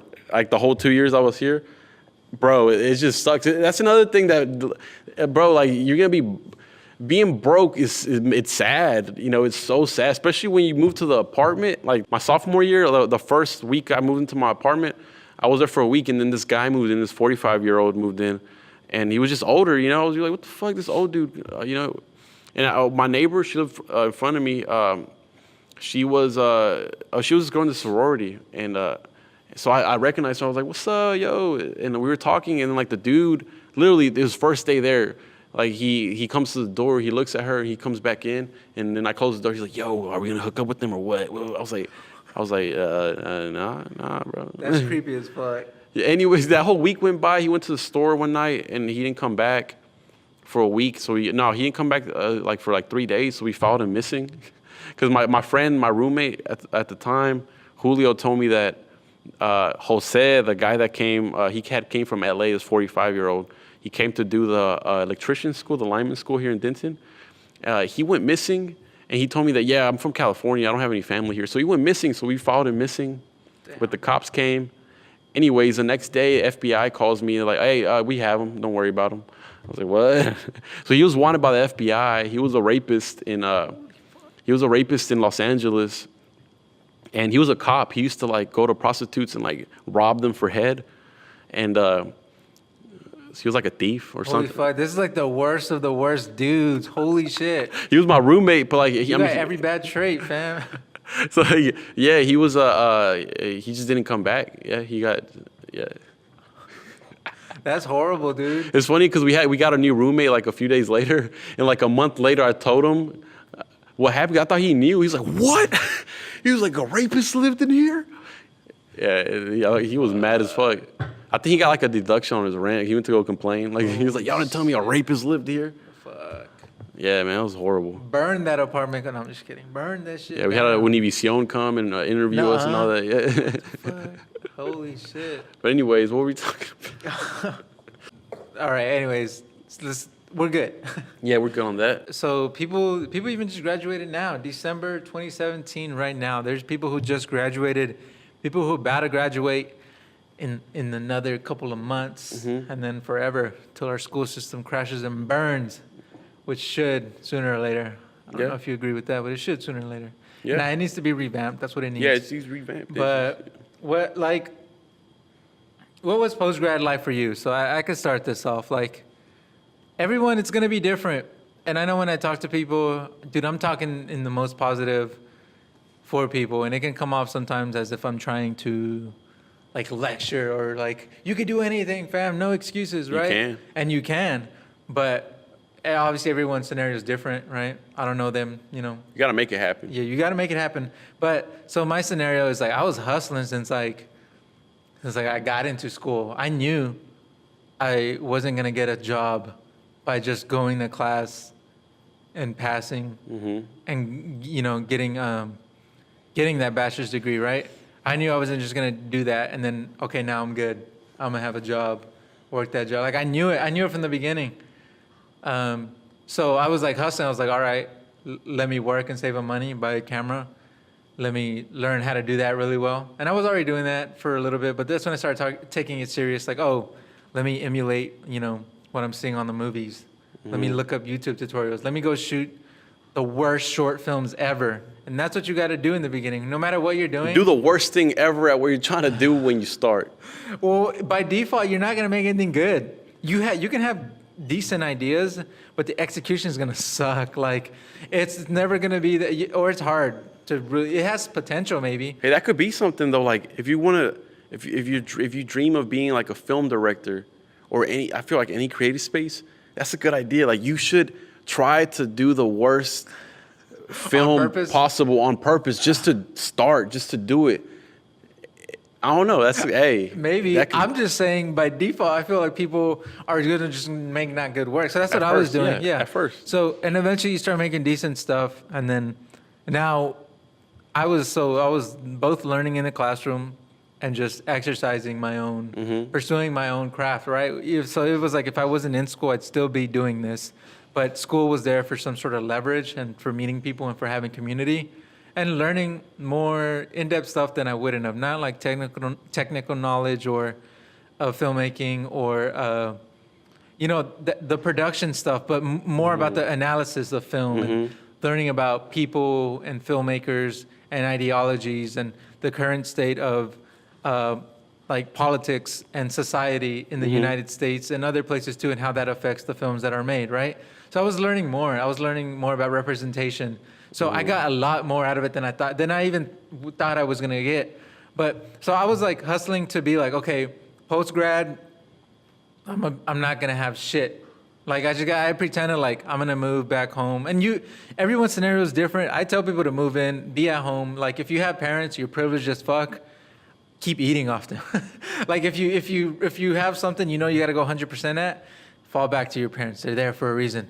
Like use them. But me, I like being independent, so I'm like, nah, I'm not gonna do that. So I was just like, all right, so I got to figure out how I can remain independent, have my own apartment, with my girl, with my dog, and and uh, and do that. But like find work. So from the beginning, I was like, you know, self like building my business, building repertoire of like of work to be freelance as a cinematographer, even as like a videographer, like shooting, editing, doing everything, right? Directing, starting my own business with that. Again, just freelancing just as a cinematographer. Like, yo, I don't really want to mess with audio. I may not want to direct this. I just want to get in there, shoot the thing, and then get paid for my day. So learning how to do all that. So for me, that was my hustle. So there was a lot of things that clicked, but for me, I knew going in, like, people are going to school for filmmaking. Cool. You're not going to graduate and become a film director. I don't know. What was it like for you? Like, post-grad is fucking weird. Like, as much as I'm talking about, like, oh, I've been prepping for it, you still graduate. I remember graduating and going home. Like, going to celebrate with family, like my parents and my girlfriend's parents and a few other people, and some homeboys that I knew from some friends from back in the hood, from my community I grew up in. Like, they always, been ride or die, right? Like, they were there, we're just eating, right? Just celebrating. And then all is said and done, and I just go back to my apartment, and it's just like, well, don't gotta get up tomorrow to go to class anymore. So your whole routine, your whole schedule changes, right? At least that's how I felt. I want to hear it from you. Like, so that moment for me was like, it sunk in. I'm like, on stage, I was like, yeah, I graduated. But when I sat in my apartment, I was like, oh shit, I guess I graduated. Yeah, man. Well, like, I want to hear your honest truth. What was that like for you? I was excited, but with my situation right now, I'm in a situation where this is how it all started. Like, throughout school, I will try to get internships, and I can never get any internships because I have the experience. How the fucking, I don't have experience because I'm in school. I couldn't get internships. I applied for jobs a few months before we graduated. Before I graduated, I couldn't. I wasn't getting anything. Any bites for any job offers. But I've done videos since I was 16. I did a documentary for a church. Like, when I was my senior year, I got paid like $1,200. That's how you do it. And I was like, whoa, shit. So and then like my friend Kevin and I, we've been working together since we were like 16, 17. We would do quinceañeras, weddings. So that's what we would do through college, to like survive really too, because we couldn't get jobs either. So we'll do like jobs we'll do websites. We learn how to code through the program at school, and then like how to code. So we do websites for people, creative content. And then, man, it's just, so like upon graduation, bro, it's just, like I said, moving to San Marcos was the best decision in my life. Just blessings happen, bro. Just people fall in your life for a reason. And man, we got the opportunity to work with this woman-ran agency, APC Collective. They're based out of Austin and Dallas and LA. These women have become literally my mentors. Since that day, we worked it was February 2016. They gave us an opportunity to shoot a Jarritos commercial. One of the girls that works in the agency, she's cousins with Kevin, my business partner, my friend. So they connected on Instagram because he has a cool feed and shit.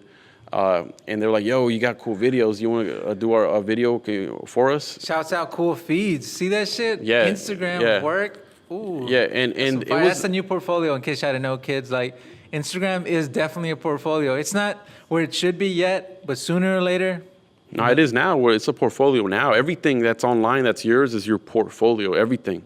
So yeah, we got that opportunity, bro. So literally, we got the chance. And at the time, Kevin had a 1DX, and he lost it in the flood in October. The year before in 2015 when it flooded in San Marcos. Mm-hmm. And I had a 60D and like the sensor melted. I had it in my trunk all summer before that. Boy. So like we didn't have any gear. So we had this high school kid. I forgot his name. Shouts out high school kid. We're sorry you forgot your name. Nah, so he had gear, bro. He had like a 5D and he had a Sony, the A7 II. Yeah. And we went. So we were in San Marcos the night before. Because we were trying to rent a camera and we couldn't rent it because we needed a credit card with like $1,500 like on it. I was like, oh yeah, we can't do that. So like we had to go to Dallas. We get the gear. This is the hustle, fam. Y'all listening? So we drove from from San Marcos to Dallas, and then we got the gear, came back. We got back at 4 a.m. We prepped our SD cards and everything. We had to get up at 8. No, we had to get up at 7 to be in downtown Austin by 8. So we literally were like on 3 hours of sleep. And then got there for the shoot, drank some coffee. The whole pallet arrived with the jarritos, and we rented So the PR agency, APC Collective, they had the whole shoot ready for us. They rented pedicabs, and then we had like a mountain of like jarritos boxes, and we're at the I Love You wall on South Congress. So we shot that commercial, man. We were like on it, boom, boom, boom, boom. We shot it. We directed a shot it, all that shit. We had like 3 cameras and then external mics and all that. It was our first time doing a shoot like that, like a budget shoot. And then we got paid, and then it was just exciting because jarritos, bro. I grew up drinking jarritos, and then made it, boy. Yeah, at that moment, man. We didn't get paid to like, yo, we made it. Nah, but it was just actually actually having them as a client, as a client. Dude, to me, that's like every little success, every little bit. Priceless, bro. Mm-hmm. It gives you self-worth. I'm like, man, I'm good enough, man. I'm good enough. I fucking did this shit, And other people your age aren't doing that. And we realized, bro, we got something going on here. And then they give us all other opportunities. APC would mentor and give us other opportunities with like real estate companies, doing little commercials for condos that were like $1 million, and we would shoot like a video for them. And then they would just give us, opportunities. And then when it came upon graduation, Audrey Poncio, she is the owner of APC Collective.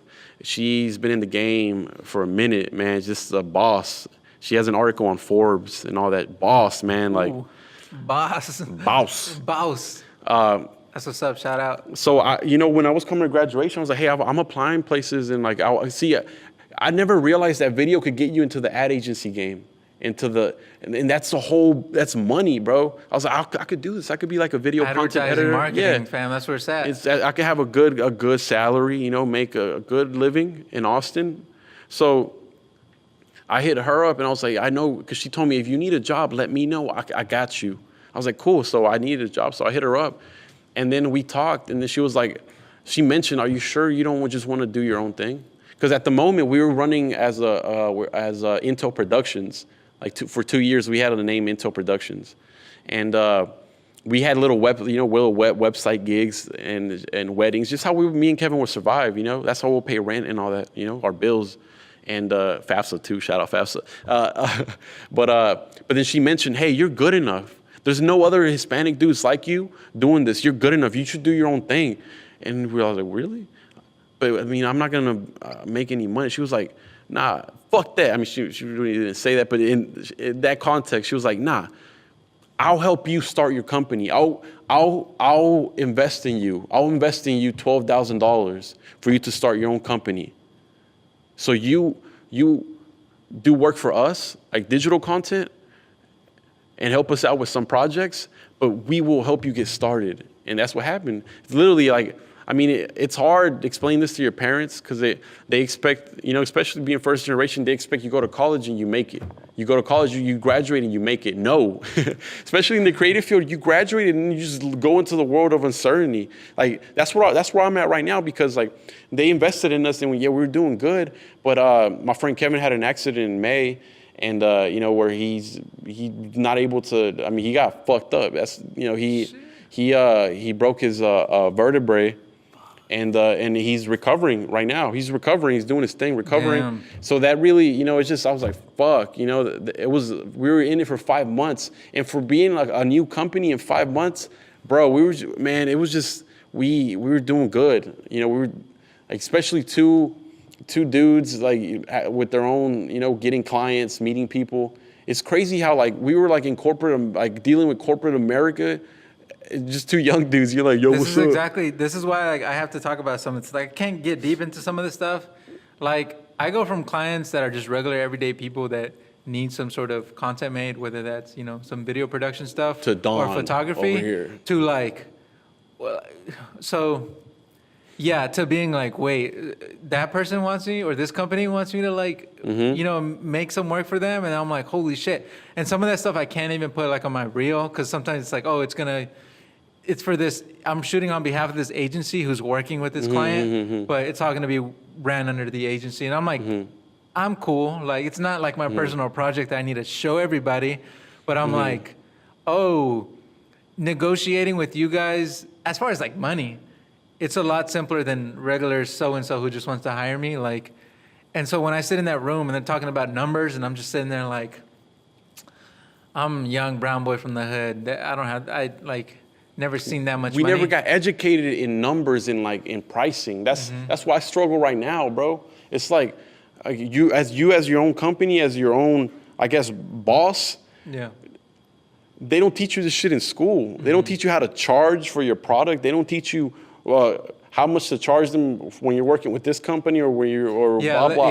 Yeah. There's different avenues for like so and so. Like we didn't learn about numbers, so it's like, what do I tell this person? I know how much I could get it done for, but then you start getting busier and you're like, okay, well, where I'm at right now. It's not worth my time to shoot it for that much. And so I'm not gonna. Or like, oh, I need to bring in more crew or I need these resources or this just isn't the standard. If I bring it down, I'm fucking up the rest of the industry because now I'm the guy who works for cheap or the company that does. So yeah, not to get too involved into that, but no one really like taught us about numbers. Bro, it's just entrepreneurship. Like it's just, we do see local businesses where like you go to, not mostly in Duncanville, but you're around Oak Cliff. You see a lot of Hispanic-ran businesses, but like not in the digital tech realm where it comes to like, dealing with like corporate brands or just small businesses. Exactly. And like, so I mean, like a post-grad life, I got lucky and I met, like these great mentors and stuff. And like, but you have I took the risk, bro. We took the risk. Like we're like, we can get jobs, make a good living, or we can just try it out and see how it goes if we do it on our own. I prefer that second one. I prefer the latter. But the first one can be important too, because I tell people it's good. Like, for instance, I have friends who like they'll go to school for filmmaking is art, but they'll literally go, oh, I'm studying art or in this specific subject, so printmaking. Someone will be like, yeah, I'm doing printmaking, then they're graduating, and then they don't really know what they're gonna do. I'm like, dude, start your own shit, but try to get a job with some commercial printmaking place. Work there, learn how their business runs. Work there for 2 years, get paid, and learn how everything works. Learn where they're getting their machines from, where they get all the inks, how everything runs. You already learned a good base of that in school, but you didn't really learn business. For artists out there, in order for you to be successful, your art and your business has to meet in the middle. If your art's super fucking good, but your business sucks, you're not gonna get very far. Now, there's a lot of people who are just good at business and they bring in a little bit of art. I don't really fuck with those kind of people. After high school, I got this job in the summertime, internal marketing for the sewing machine company. Well, they will sell like $100,000 cutters, and I'll make videos for them. And the owner of the company, Rene Villarreal, man, shout out to him. Like I learned the art of I would just listen to him on the phone. He wouldn't know I was listening, but just the way he talked to people calling from around the world, yo, I'm interested in this $100,000 machine. And the way he would talk to them and answer their questions before they even had the questions, the way he'll close deals, the way he'll deal with clients, the way and the way sometimes people how yo, I don't got this money for this, or how people try to lowball you when business is not going to happen. They're just wasting your time. He wouldn't be afraid yo, you're wasting my time. I can't talk to you right now. Boom. Like a businessman. Like a boss. I learned from a boss too, And I also learned from my parents. My parents are my dad, growing up he'll do, he worked construction and it was just him. It was his business. He was an entrepreneur dealing with contractors and all that, and I would go work with him too, and my mom would also on the side make wedding cakes for people, and they just had their own hustles growing up, And it's just something that seeing that made me want to be like that too. And the thing is, like, they don't understand that I learned that from them. And like, but they also, like, right now, you know, having your own business, there's a lot of like shit where like it's uncertainty. You could go months without money, and then you might get this contract and you might be fucking balling, you know? But that's how it works. There's uncertainty in this, you know? But it's especially in your formative years of your business, it's hard. You know, that's why 50% of businesses fail, because they just don't have what it takes in the first few years to make it happen, and they don't stick through it. That's my opinion. Like, if you don't stick through it, you can easily just call it quits and get a job. But I'm in that phase right now where, like, I just went through that phase where I could have called it quits, you know? Where I could have called it quits and I could have been like, fuck this. I'll just get a job somewhere. I almost just like quit everything and got a job somewhere. But man, I can't live like that. Some days I go to bed and I'm like, what the fuck am I supposed to be doing? What am I doing? Like, I graduated, I have a degree. I'm fearless to do what I want to do. What the fuck am I supposed to be doing right now? And then I try to think about me working at a corporate job, making money, making bank, and I just can't picture myself. I can only picture myself creating for people, but through me, through my own company or what I started, you know? Yeah, with your own vision. Yes, and that's the only way I can't live any other way as of now, though. As of now, because I don't have kids, I'm not married. See, it's different if you have kids and you're married and you have people that rely on you. Maybe fuck it, I'm gonna still do what I'm gonna still create videos and creative content and do stand-up comedy on the side, but I'm gonna work this 9 to 5 to provide for my family. My responsibilities are my family. You know, like I want to be at a point where I take care of my parents. You know, I want to do that. That's my motivation. But I feel like sometimes I get mad too. Like, fuck, man, why do we have to be not rich? Like, what the fuck, man? How come I just can't be like all these other liberal arts students that you just go live somewhere else in New York and just live on their own and don't have to worry about their parents because they're good. You know, my parents are, you know, they're good. That's why there's beauty in it, dude. I know. There's beauty in family, but there's beauty in what we have. There's beauty in what we have, and I'm at moments it sucks. You know, like, fuck, man, how come we're not rich? You know, because you see that shit on TV, you see that shit on Instagram, you go through your feed, it's everyone's perfect fucking life, traveling and like this and that. But like, man, it's just, you see that, but like, you just gotta like not let it affect you and like focus on what you gotta, sometimes I let go of that focus, but now, like more than ever, I'm focused now. You know, it sucks not being able to provide for your family right now. I'm like, sometimes I get like, down, like, fuck, man, I wish I could provide for my family. We could be good. But I'm like, man, you know what? You're not there yet. You're about to be there, Hector. You're about to be there. Just got to be a little bit more patient. Keep that mentality, because we're lucky to have this mentality of being ambitious, because some people hate you for that. Some people talk shit, like, and they're like, you're too ambitious. You shouldn't be thinking like that. You should be more simple. You have those people and they're toxic in your life, and you need to get fucking rid of them. And they might be your own family. You can't get rid of your family, but you can get away from those energies whenever it happens. You're like, you know what? Fuck you. No, that shit's real as fuck, dude. Like, our perspectives are key, dude. Like, what we have too, dude. Like, because to me, same shit. Like, I know my family, like my mom and dad, I know they'll be good without me. Mm-hmm. But I want better for them. Mm-hmm. They want it better for me. So here we go, motherfuckers. Same shit for you. It's inevitable for me to not give a fuck about them and want better for them, because they may be like, you know, like, do your thing. I'm like, it's impossible. Like, something subconscious in me said like, oh, these people gave me fucking everything, so why the fuck am I not gonna try to give that back? You know, why am I not gonna give that empathy, right? And at the same time, again, these are our opinions, that people go through different things in their life and they're in different scenarios right now. But I'm like, man, and it goes beyond my parents. Like, I want my hood. I want my community. Mm-hmm. I want my fucking little rancho in Mexico to be good. I want all my family there to be good. There's people sick all the time, and I'm like, well, what the fuck am I gonna do? I'm gonna send and my parents have always done that. They've always given like some sort of money for either like medicine or just like clothes or something back to some of their family. Yep. So that's embedded in me. I'm like, I need to do that shit. Like, once I got more money and I'm in a better place, like, to me, and this is gonna sound fucked up probably, but charities and like schools, like UNT being like, yo, send us money. Hey, fuck y'all. you. Fuck all of y'all. Like, what I'm saying is like, the money I'm gonna get, like, I don't need to take a fucking mission trip. I don't need to take a fucking, I don't need to go to the church. I don't need them to pay so much fucking money to take me to go see some poor ass fucking people in dirt. We come from that shit. Mm-hmm. And I'm not trying to compare and contrast. Everyone's scenario, you know, it's individually rooted in their own struggle. I know mine, I know my people.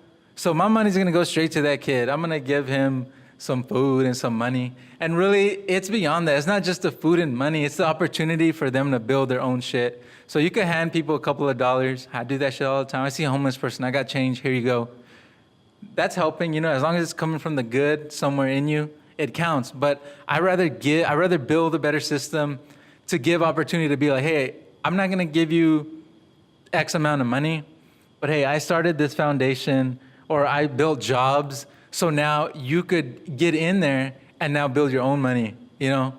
All of this to say, yo, I know where I'm from. We know where I'm from. What we're talking about is important. Never gonna forget where I'm from, bro. And never. Our perspective is important, dude, because without sharing it, without knowing where we're from, like, you know, we could make it on our own, whatever that means, right? But then we wouldn't have the knowledge and, you know, and the perspective to share it. Mm-hmm. To be like, oh, I'm good. I'm gonna just stay in my little bubble with my immediate family, and we're good. But people do that. People do that, bro. People live like that. That's how like the wealthiest keep their money, right? Mm-hmm. They do that shit. And even other people, other Chicanos who make it, right? The other Mexican people, some people do that. And I'm like, other minorities, they'll do that. Though it's for them. And I'm like, at least try to like share this wealth and not just money, this knowledge. That's important. If you can't give away X amount of money, whatever, give your time, you know, give that knowledge you have, share it. And again, it doesn't have to be, everyone isn't gonna, you know, respond the same, but what matters is that you're trying, you know? So it's important when you're saying like, yeah, I wanna be good and I'm hustling even though shit could be up or down, like, fuck it, we know we're in it, you know, we're in it to win it. Like there's no going back. We see, like I said, sometimes I feel like it's a burden, but no, it's a blessing, bro. Yeah. Because man, like sometimes I don't mean to be like down, but it's just like, bro, this is important. Like sometimes like, yo, I feel like, man, I get mad, like, yo, man, fuck, everything's not going how it's supposed to be going. It's going downhill. But I think about not even people before us, people right now. But first of all, like the fact that my mom came at the best years of her life. She fucking decided to go to a new place, didn't know the language, worked shitty jobs, discriminated against, got deported plenty of times. Like literally back then, they say deportation, immigration, and ICE is bad right now. Hell no. Back then you'll be working and they'll just snatch you and take you. They'll just snatch you and take you. But it was easier to come back. You just come back, you know. But man, they went through that, bro. That's like traumatic. That's fucked up, dude. That's fucked up, man. But they went through that. I have cousins now. I have a cousin. He's like 35. He came here when he was 20. He hasn't seen his parents in Mexico because he's here undocumented. He hasn't seen his parents in 15 years, bro. He hasn't seen his family in 15 years, you know? And like, imagine that shit, bro. Like, it's not that he's like, that he got mad at them, like, yo, I hate them. No, he just came here for a better opportunity, but he's not like, he can't go back, you know? And people are going through that. And like, and I feel like sometimes like, we're privileged as fuck, bro. This is why I hit Chicanos hard as fuck, because I'm like, yo, we're fucking privileged. We have the cousin and the whoever relative or the friend of a friend that has it fucked up, yeah, bro. because they're like us, or they have a similar situation, except they don't have these fucking papers that give them the opportunities that we fucking have. Yeah. So like, why the fuck are we gonna waste that? We're privileged. We can't, man. And people too talk shit about, yo, yeah, you don't need to go to school. Yeah, if you can't go to school, that's not like the only thing that can make you something like successful. But if you have the opportunity to go to school, try that shit. Get your ass in school and see if you like it or see if you can make it happen in school. try it, fuck it. But we have these opportunities that bro, there's so many students like growing up in school, like in high school, that were smart and like that were privileged, bro, that had opportunities, but somehow they thought that they didn't, that, oh, my life sucks. And they just, nothing happened. Yeah. You know, they just stayed home. Yeah. And nothing happened. Like, we are so privileged. I think we're lucky to see like the adversity in other people, especially like when I was younger, my parents would send me to Mexico all summer. And with my dad's too, he's from San Agustin, Durango, which is like a rancho, like literally dirt roads, horses. We have horses at my grandma's house, you know, corral, horses and cows. We got a well. That's where we get the water from. Milk the cows, bro. Fucking, bro, it's like just hills everywhere. We have to feed the salt. We have to feed the cows, fucking burn the cows, farm. I'll go farming. Yeah. All that shit, bro. I grew up in like, I would see, like, we were privileged because like my grandparents, they had like 9 kids, and like a lot of them ended up coming back to the U.S. so they'll send money back. And like, you know, my grandparents in Mexico were good, right? But like in the little town around, like there was a poverty, bro, big time. And like you'll see that shit. And a lot of them don't have the opportunity. And a lot of them, like when they became my age, when I would go like at 11 or 10, when they became my age, they'll send them to the U.S. They'll go to the U.S. to like start school, but a lot of them will drop out and just start working. I have a little cousin that he came over at 17. He has a residency, but he's like, man, fuck that. I'm just gonna work. You know, I'm just gonna work because you don't. I'm like, bro, you don't realize the opportunity you have right now opposed to the people that you grew up with in Mexico.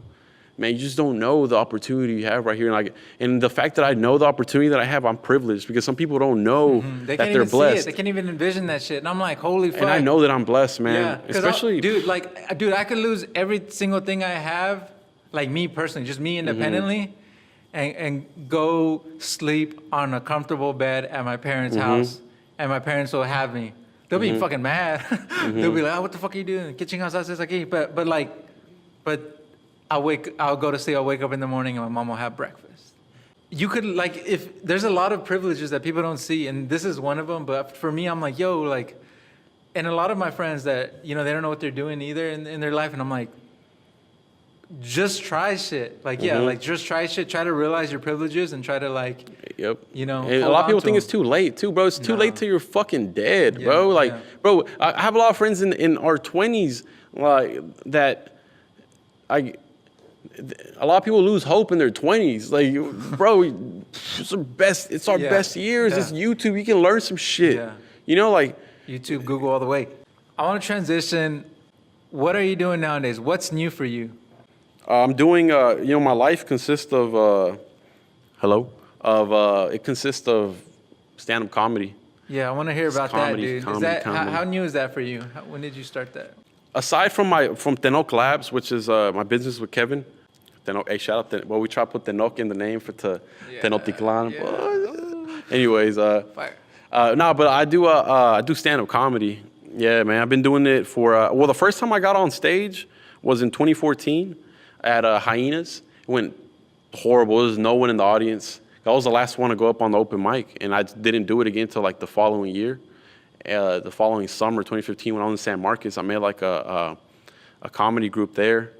It was like the local comedians, and I got cool with them, and then we just did mics all over the city. And I've been doing it for like almost like 2 years. Sick. Like nonstop though. Like when it became nonstop, like at least 3 mics a week or 2. It's been like almost 2 years. Would you still consider this new? What do you mean?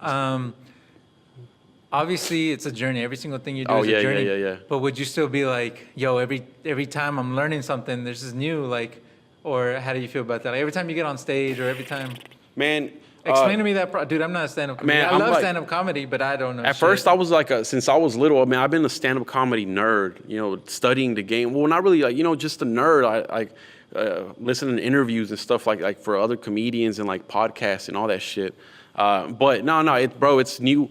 Even like Dave Chappelle right now will tell you it's still new to me. I get on stage and because you try out new material and it's all new to you, your timing, your cadence, your audiences.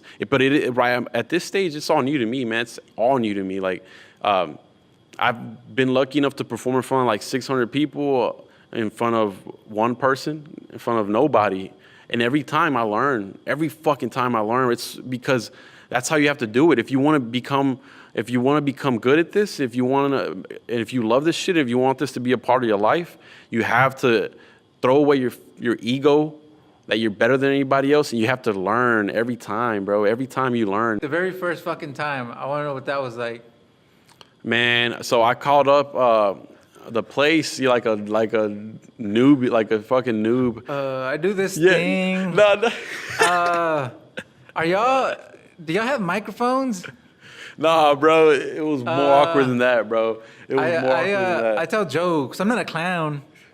But I'm pretty good. That's what my mom thinks. My mom, you know, like payaso, hijo? yeah. My mom thinks I'm a clown, bro. She's like, "Te viste de payaso, Lano?" Because I leave at night, you know. And she's like, and then even when I start, I'll tell her I do stand-up comedy, Mom. And my parents say, "Eres payaso," because like you know, especially with Mexican comedy, it's mostly like Eugenio Derbez and all that. They'll dress up and shit, do skits. Nah, Mom, I'm just chilling regular clothes and tell jokes. So she's like, okay, tell me a joke. I tell my jokes in English. I can't translate this shit. Like, but bro, the first time I called up the place, hey guys, is this a comedy club? And the guy was like, yeah, this is Hyena's Comedy Club. And then I was like, is there an open mic tonight? Yeah, it's Wednesday. It's open mic night. Okay, can I sign up through the phone? He was like, no, you sign up in person. But it was just, I was sweating when I was talking. I was so nervous, bro. So like literally preparing, I was ironing my clothes and I was 19 at the time. Yeah. And literally, I feel like even today, but at the moment, none of my friends fucked with stand-up comedy. It was like an older crowd thing, you know? I mean, I just didn't know what to talk. Like I wrote like the hackiest, stupidest jokes. You look back, I even looked back at like a few months ago with the shit I was talking about. I was like, damn, shit sucked. You just try to get better, you know, like, and it went so bad the first time I went up that I didn't go up for like a year. I was like, man, this isn't for me. This sucks. So I decided to go up, like, you know, when I was in San Marcos, and I still sucked. And I'm getting good now. You know, I'm getting good. I'm not saying I'm amazing, but I'm learning. That's what it is. If you stick through it, I've been on stage like fucking like 500 times in the past 2 years. And you learn. You have to learn. If you don't learn, then it's not for you. You learn at the first like 100 times, dude. I had stage fright. I would freeze on stage. I was just like, I couldn't even breathe on stage. And now I feel like I'm at home. I just feel good, and it's like it's a drug. You know, when we did that show in Oak Cliff, the JFK, the Just Fucking Comedy. Yeah. Bro, there was like 600 people in the audience, and something just took over me, and like, I just had fun, and like I did my thing. People were laughing. And I felt comfortable, and that was like a drug. And now that happened, I'm like, bro, if I could do that, man, people came to see me, bro, I could do something with this, you know? And like, it just motivated me, and like, it gave me the confidence, and like, it was like that dopamine, it was like a drug, bro. I got addicted to that feeling, and now I'm trying to get that feeling again. It's the hardest thing I've ever done in my life. It's the hardest, because these people don't know you, so they don't have to laugh at you. You know, they do not give a fuck. So like, man, it's like the hardest thing, man, making people laugh, like especially different rooms. And I've gotten to learn how to read audiences. You know, that's another thing that I've been learning. Like, bro, there's different crowds. I've done black rooms, like straight up like a black comedy club where you get your ass booed off stage if they don't fuck with you. I haven't been booed off. And then you go to these like alt comedy scenes, like in Austin or Dallas Comedy House, where it's like a more hipster, like white audience, college educated. And you go to the Improv, where it's like more like a blue collar audience. And you know that you got to learn how to read these things and how to perform to these different audiences. You know, and it's cool. That's cool. No, I just wanted to get some, you know, some background and some info on like how you started that, and you know, just some insight into it, because this is important. Because what about Louis C.K.? No, I mean he literally he was like the comedian that motivated me to get on stage. He sparked it. That was the But I started watching Louis when I was going to UNT, and I just felt the same vibe, and I was like, yeah, this is like, I don't know, it's just like I don't know, I related with him with his show a lot, and he was a stand-up comedian, and I was like, dude, this is a regular person. I could get on stage, you know? But the thing is, like, bro, growing up, there was no, even still, like, it's rare to see Hispanic comedians. So that's why I really hesitated to get up, too, because, like, because like I'm a Hispanic comedian, but I don't even do Mexican jokes that much. I do, but it's just not my, because we're like, bro, look, we're I can say this for myself, but you look like it too. We're the What's Up Rockers generation. Oh yeah, fuck yeah, bro. That's What's what Up Rockers. It's just like we're like Mexican, but we're more like we relate with every fucking community. You know? Like it's like I was like, man, I got something different to say, bro, and like that's why. But it's taken me all these years to like finally figure that out. Like I got something different to talk about other than like Mexican jokes, other than like race jokes, and other than like, you know, oh, black people this, white people this, Mexican people that. Oh, white people be tripping, blah blah, all this shit. Like I got something else to talk about, but it takes all these years to build the strategy to talk about it on stage. It's because like you just can't talk on stage. It's like you're performing. It's a performance. And you have to. It takes years to figure it out, and that's where I'm at. You know, like it's just like I'm barely figuring out who I am on stage. Like, because I'm Hector Sifuentes out here, and you're different people in different situations. You know, but I mean, you're always your true self, right? But you're different people in different scenarios. You know? So that's important. That's how we survive. I specifically was like, man, I want to hear this because this is a hustle in its own, and people need to. I feel like more people, especially young people, like they need to know, like, yo, you gotta but you gotta start shit. Like the only way you're gonna get good at something is to start it. To suck ass and to keep going, right? Like you're not supposed to be good in the beginning. So when you write that essay in school, whatever the fuck you do in the beginning, it's gonna not be that good. But you gotta know that you got a fucking C or you got a D or you didn't do that well. Or on comedy, people aren't gonna react, so you know you suck. But if people give up in the very beginning, like I'm sorry, but like that's the easy thing to do. Yeah, you shouldn't have. Like you'll get better eventually. You just gotta keep going. Everything has a little bit of potential, I think, but it takes growth. It takes time and experience. Everything, bro. Yeah. So it's like just don't like. I started this podcast like so what? Like what? 10 people will listen, and then 20, and then 30, and then 40, and then 50, and then it's whatever. But even if like one person listened, I would have been like, cool. Like it's still one person that listens for an hour. Yeah, I'm like, holy shit, like you gave me your fucking time. Thank you. Like, holy shit. You never know with these things, but if you don't start, dude, that's like the biggest thing. And then commit. The second step though is just commitment and learning, right? Like and find a community too, because like especially with like with comedy, like you know, like I got lucky enough to find to be around the community of comedians in San Marcos. You know, it was like a group of like 8 of us, and we'll just hit each other up. We'll text each other or just always just be cool. You know, we'll just hold each other accountable to show up to the mics and just do it. You know, people, like 2 people will show up sometimes. We were still there doing our comedy, bro. We did that shit. You know, we just kept doing it, bro. And like that really helped me because like there was some nights where like my shit, no one laughed. No one laughed, and like you go home like, damn, I'm fucking trash. Yeah. Fuck this. I don't want to do this. I want an audience. But then at the same time, like, man, I've been visualizing this since I was like 5 years old. I've been wanting to do this shit. Like, I'm not gonna like stop doing it because no one's showing up and laughing. Like maybe, like who am I to like demand an audience? I'm no one, you know. So keep doing your thing, keep grinding, and like.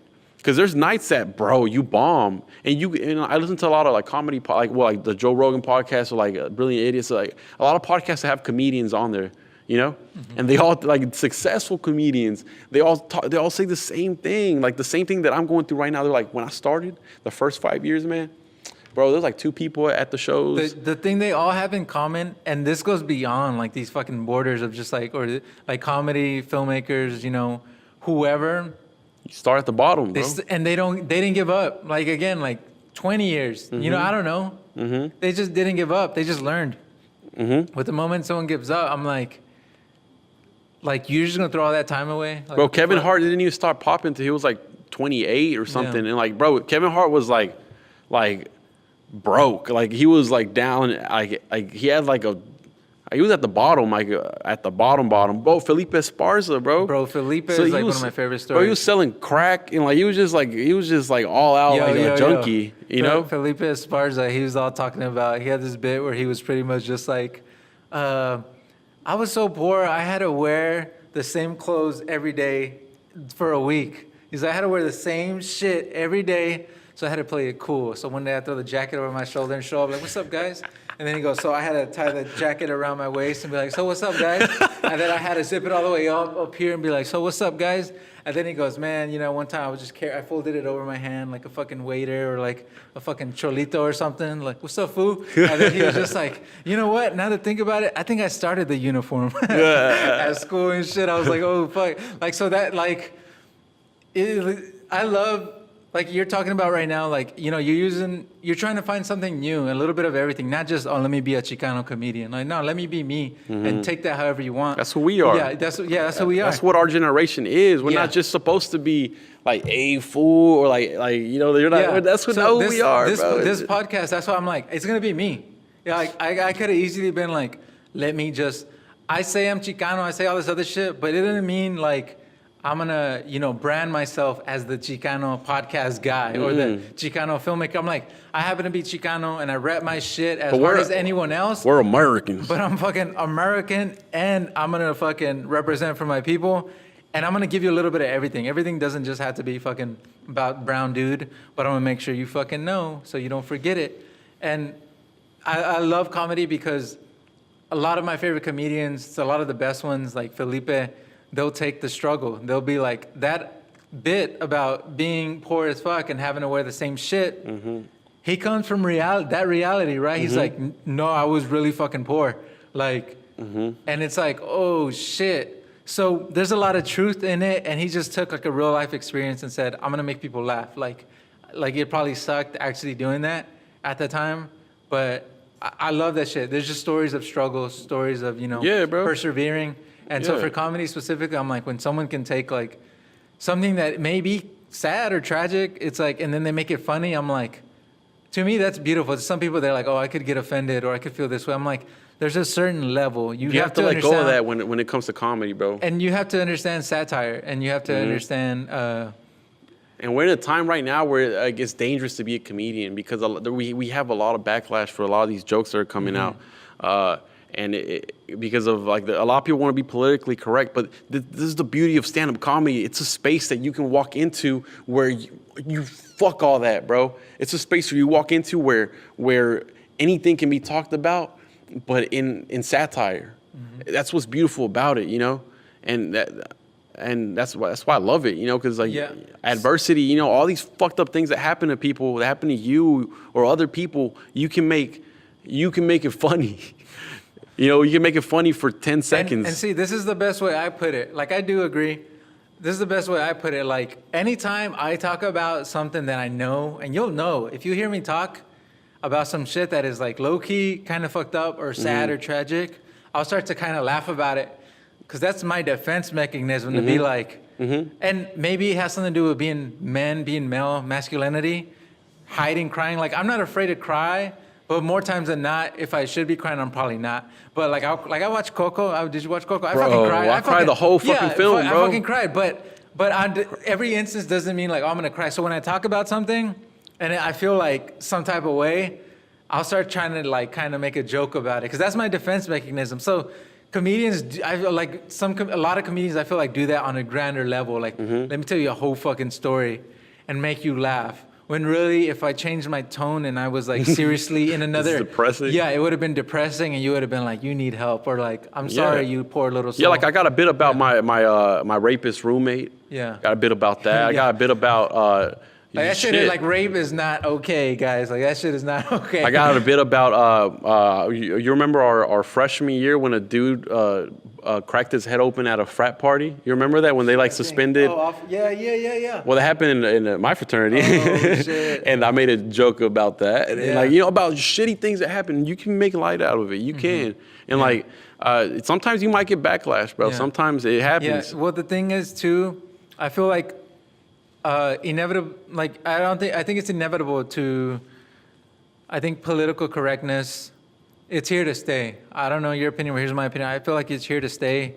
And I think one thing that's super important that should be taught either in schools or just people teach your kids about media literacies, understanding that everything you see on TV, everything you hear is not factual. They're opinions. Just the way you're hearing me speak, it's like there could be some factual stuff behind it, but take it into consideration. Respect people. We just gotta respect people. But don't run your whole life with just what that one person said. As much as you respect them or like them, like take it as knowledge. Then think for yourself. Take a bunch of different perspectives and build your own. Because people aren't media literate.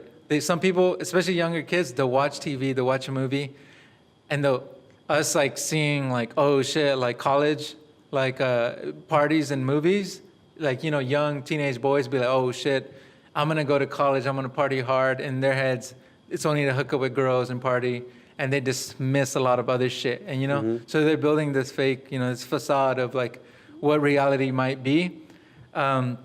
So with that said, I feel like early on, we're consuming this. The consumer has to be educated, right? There's producers. I'm a producer. I feel like every single person who picks up a camera, even a phone, and they record something and put it out there, they do have some sort of responsibility.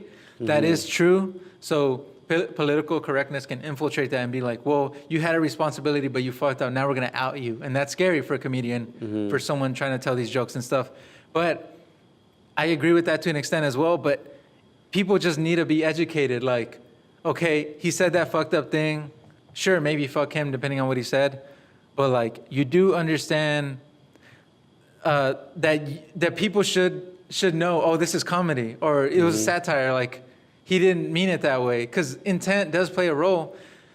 But it can get very, you know, convoluted with like shit. Obviously, we understand that, but I think it's important, like understanding, being literate of like, this is like a joke.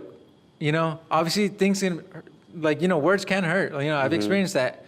And these things on a large scale can influence. So when, like, if you hear like a really like fucked up joke in a movie, and it's like being spread to everyone everywhere. So the people who are educated or at least understand that, oh, this is just a joke or he didn't mean it, they'll probably be like, oh, I'm gonna let this pass. Or they might laugh, right? But the people who don't understand that, they'll get hurt. Or they'll be offended as fuck. So there needs to be an in-between, like learning about it, but also understanding like, yo, and everyone can be a comedian, or everyone can, but everyone's not gonna be. So it's like everything you say, everyone's not gonna know to take it as a joke.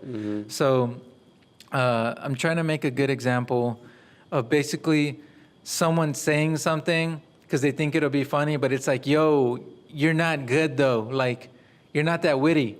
You're not that good. So when you, I was gonna get to that. So when you told a joke or you thought you were telling a good joke and no one got it, and now it's just fucked up because you're not that good. Like, okay, you can explain what you meant, but it didn't come off that way. Like, fam, like, your shit was all out of context. You didn't set that up right. That's the point of open mics. Yeah. Like, open mics are like where you try out your new stuff, because when it comes down to it, every comedian is not Dave Chappelle, is not Richard Pryor, is not Kevin Hart. So even them, they have horrible jokes, offensive jokes. That's why. But they're witty ass motherfuckers. No, even if they're not witty, bro, or even if you are the most witty motherfucker on this planet, you have to make this joke, put it in the lab, in the gym. You take it to open mics. So sometimes you offend people at open mics because you're making your joke work. Maybe the first time you told it, it's super fucked up, but then you make it work to where you don't offend, or you might offend someone, but you bring it back and you offend yourself and you balance out that offensive remark you made. You make it work. It's a science to that shit. So that's the thing about open mics. Like, you do it to learn what works, what doesn't work. And honestly, a comedian's goal is never to make anyone feel bad. Bro, I roasted this dude. He was heckling. I roasted this dude he was just looking crusty. He had on some, he talked shit about my shoes. I was like, bro, you got on some away middle school team basketball shoes, bro. And everyone went wild. And I went home, bro. Like, it was funny the moment when I got home, bro. I felt bad. Bro, when I went to sleep, that was the last thing on my mind. You're like, damn, should I have done that? But you were guarding yourself. I woke up and I was still thinking about, I was like, damn, bro, I was fucked up, man. I roasted this dude like hard, and I felt bad. And I don't ever like I like making fun of myself or like scenarios or like people, you know, these past few weeks. But you're not trying to attack nobody. No, these past few weeks I've been making fun of Roy Moore, you know, pedophile jokes. I mean, I'm not saying that that's funny, but I've been making fun of his situation and him. But I hate making people feel bad, bro. Bro, that little thing I did with that dude, I just roasted on his shoes. Bro, I thought about it for like 3 days, bro. Yeah. So Yeah. But see, this is good though, because at least you're aware of this shit. Because to me, I'm like, okay, I mean, you could take anyone. Felipe Esparza, let's just do that Chicano dude. So you can make a joke about immigration, right? But then turn around and be like, yeah, I'm gonna still make that joke. Support DACA. Like they're not trying to actually hurt anyone. So people are like, yeah, but some people are gonna get hurt. You don't understand. Like, I know what your intent is, but there's still consequence. And it's like, well, okay, but like, so, you know, I give that to him. Yeah, okay, you're right. But I'm like, here's this dude who like made it, and he can make jokes about his personal life, which happened to involve like immigration or some shit to do with like, you know, that undocumented space being Mexican, living in America. But then those are his jokes, those are his bits. But then, you know, his real persona in life, he's supporting like undocumented people, and he's actually reaching out, you know? So it's like with this platform, it's like, but they're jokes, but then like he's making money and he's doing shit and he's moving up and he's representing us and like being like, oh, but like I actually support, you get what I'm saying? Mm-hmm. So like a Kevin Hart or someone, like they donate so much to a bunch of foundations, right? So it's like, I can make these fucked up jokes about whatever, but then I'm gonna go and actually support my people, you know? Because they do shit like that all the time, you know? And a lot of it goes unseen, but I'm like, I see it though. And I see it, and we're aware of this stuff because, or it helps that we're aware of this stuff because it goes, if you're ever in a position of power, some people are uneducated. Some people's perspectives suck. So by the time they get there, that's where it gets fucked up. Because then they get to that, they get to that platform. That happens a lot, though. They get to that platform and they forget, and now shit they say is dangerous because it's like, yo, but like you're not even helping. Like you're telling these jokes and then going home, like. It happens a lot with local comedians, or like open mic or like up and coming comedians. Yeah. You know that I'm around. You know, because I ain't shit. You know, I'm still you know trying to learn. You know, but it happens a lot with like a lot of these dudes, especially with like, man, especially with like younger like white dudes or like bro comedians or like they have a lot of bits about like black people, like black people this, black people that, and. It's not funny. Yeah. It's not funny. Yeah, it's just, like, oh, it's a lack of perspective. If anything, it can get painful. You could be like, oh shit. It's cringy. It's some cringy shit. You get cringy, like, oh, is he really talking about this? Like, he has who the fuck is he? It's like, I would respect that bit if you actually lived in a black neighborhood, if you grew up with in a black community, and you really know what's going on, what's up. You really know what's up. But that's not the case a lot of times. They're like, black people rob. A lot. Yeah, and it's so I lock, just stupid shit, like, and that does happen. A lot of insensitive material does happen at these open mics, but when you walk into an open mic, it's an open mic. You gotta come in expecting the worst, because it's the worst. Like, it's like people trying out new shit. New comedians are coming up, their first time getting on stage, second time, third time. It's just shit like that, man. I've said some stupid shit on stage. And then I realize it after I get off, because it's just different, man. Like, your mind works differently once that adrenaline hits in when you're about to get on stage. And it's just, anytime you're about to get in front of people, or like with this art form, with comedy, it's just trying to figure out the right things to say is the job. That's it. That's what makes you or breaks you. That's it. Just what you say can make you a celebrity, or can make you a working comedian, or it can make you no one. It's just, you're not going to go anywhere. It's just what you say. It's just shit that comes out of your mouth. Yeah. So we have to take risks. We take risks, even if it's cringy sometimes, but we try to make it work in the best way possible. Not offending anybody, but making people laugh. We're trying to give out laughs. We're not asking for them.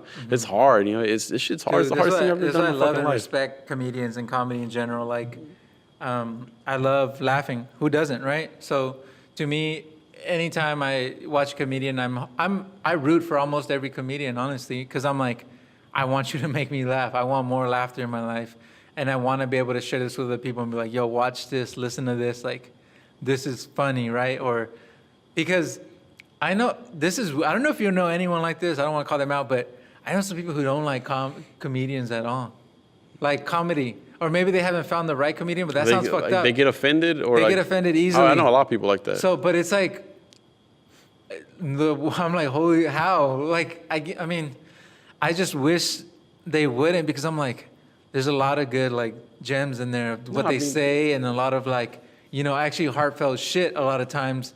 But you got to be open to it. It's a culture, though. It's like I feel like most of people don't even like comedy because it's like I feel like it's like its own thing. It's like it's its own genre. Like there's like some people don't listen to the screamo rock. Yeah. I don't fuck with screamo rock, ill. But you never know till you listen to like a good, like like a I don't know I what's. fucks with that shit, dude. I really don't, but I'm saying like I could. But I mean, some songs, yeah, Dude, like that was my whole like high school. Like I was always hip hop, but then in high school you start trying to be like everyone's hip hop though. I want to be the Try to fucking be rocker, different, dude. yeah. I want to be the skateboarder Bring me guy. the horizon, so, dude. So yeah, I was like, dude, like yeah, I'm like, bring me the fucking horizon. All these motherfucking people, and then so I would go to all those shows, and that's a whole nother story. But I would always want to be different. So I'm like, all right, if everyone's listening to Slim Thug, I'm gonna listen to Bring Me the Horizon and still listen to Slim Thug, but not like fuck with the space of everyone hanging out listening to Slim Thug. Anyways. Yeah, but that's how it is. I feel like that's how it is. And like, yes, a lot of people don't Be like different. comedy Be because different, they don't yeah. want to.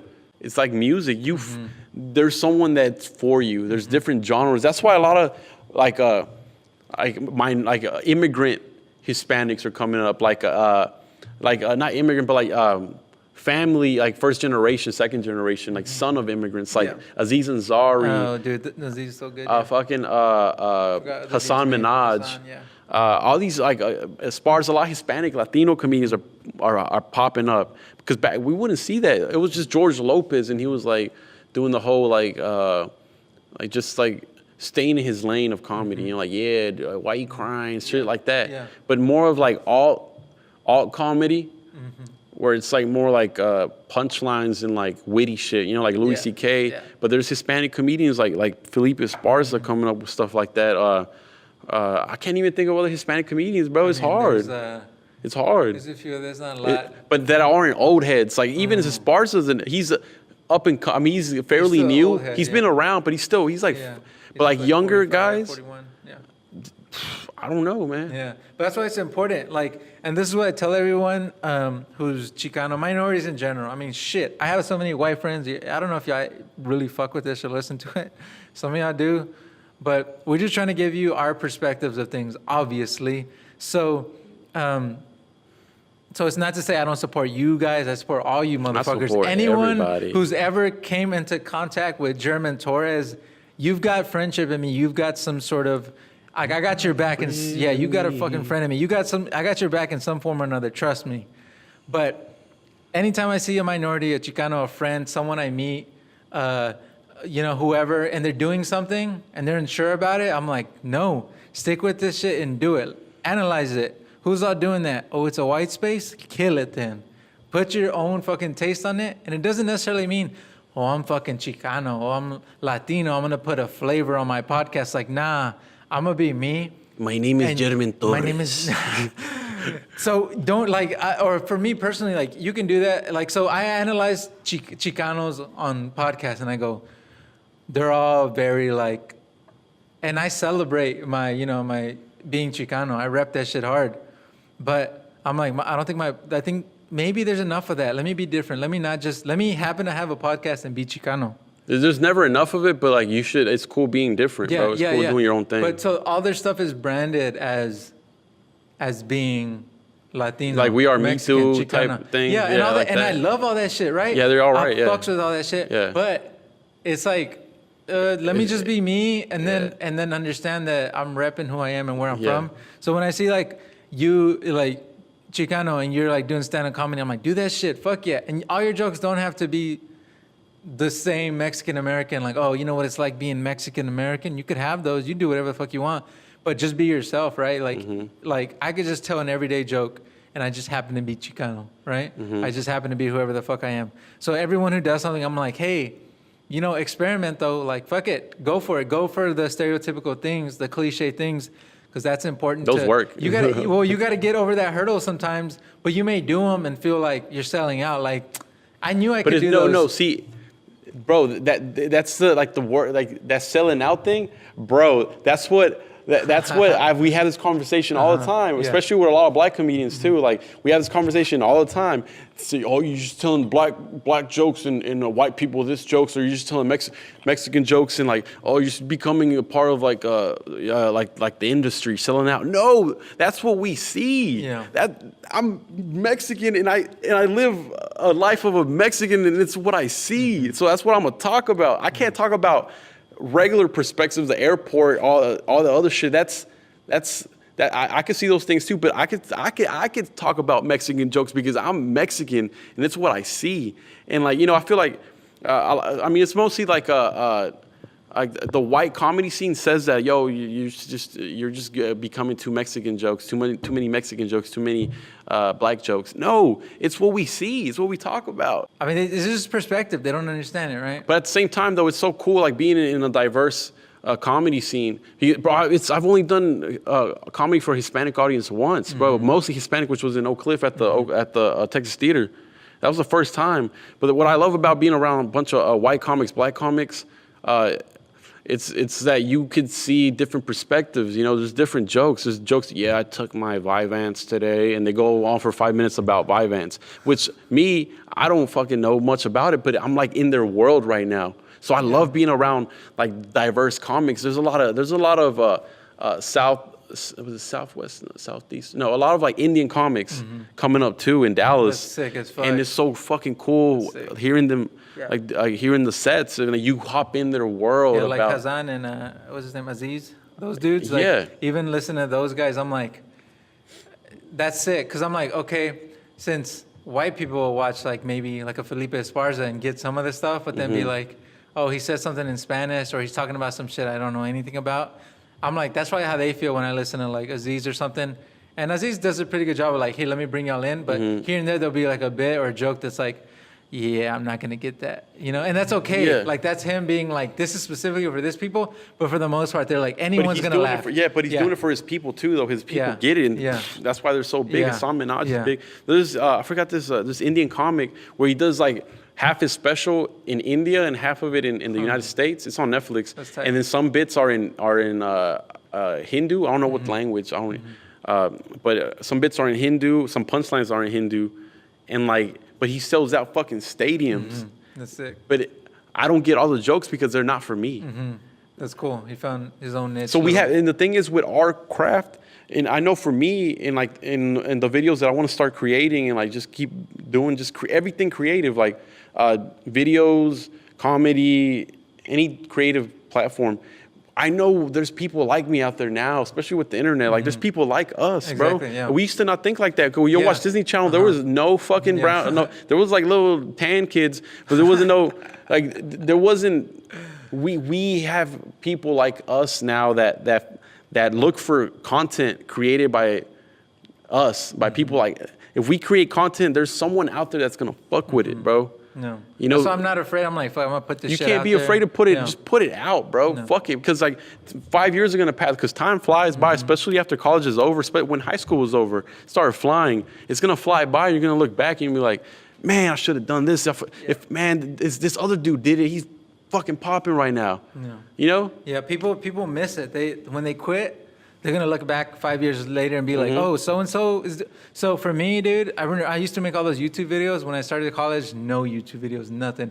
I would make some films on the side, and then first school, and they would go on Vimeo. And then I graduated. I look back at YouTube, and I go, "Wait, I haven't been on YouTube. I was not even really looking for any YouTube videos." You would have been popping, bro. And then I was looking, and I was like, "Oh shit, there's like skater kids and random dudes like." Making videos, vlogs, with like the whole vlog, thousands of fucking views, millions, and that's their job. And I go, I don't know if that's exactly what I would have wanted to be doing, but the option was there, and it's still there. But I'm like, but I feel like I was more interesting when I was 14, 15, 16, because I was so unaware. I was just doing.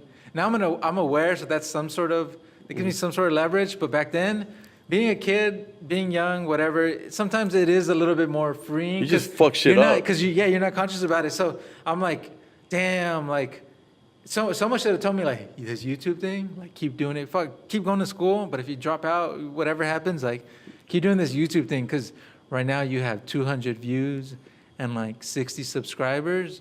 but in a year that may double, and the next year that may double, and then the next year, one of those videos might go viral, or something happens, and then the sky's the limit at that point. And so I'm like, fucking just keep doing it, people. Like, don't don't give up. I'm not perfect, far from it. I'm learning. I'm dumb. Like, I'm not like too dumb, but like I'm dumb to where like I need to learn a lot. So if he can do it, that's what I'm saying. For real, like I'm saying, like I haven't done anything, but I want to do stuff, and like, and I'm trying. I'm trying. I want to be the person that I. Hold up. See, this is what I've learned, dude. Like, we don't give ourselves enough credit. Mm-hmm. I since like maybe 2 months ago, I didn't give myself any credit. I'm like, then I had to reflect, and you got to fucking own that shit, because it's hard to. We're humble as fuck. It's hard to just tell yourself, like, you have done some shit, dude. Just the fact that you went to fucking college and you graduated. Mm-hmm. Friends that dropped out of high school, that dropped out of college, that couldn't afford to go There's to college. people that hate on you for even being in school, bro. So you'll become humble, and you'll be like, I haven't done nothing. It's like, no, people would want to be in your position. So I just needed to say that. All right, let me continue. Don't let these. Some shit, dude. All right, fuck all the haters, bro. Like, for real. Like, don't let these GEDS motherfuckers talk shit about your dreams. Don't let them bring you down. No offense if you, but GEDs go hard, because no offense, but bro, don't let. Scratch that. We are taught to be afraid to be the leader. Don't be afraid to be that person. Do it. Fuck it.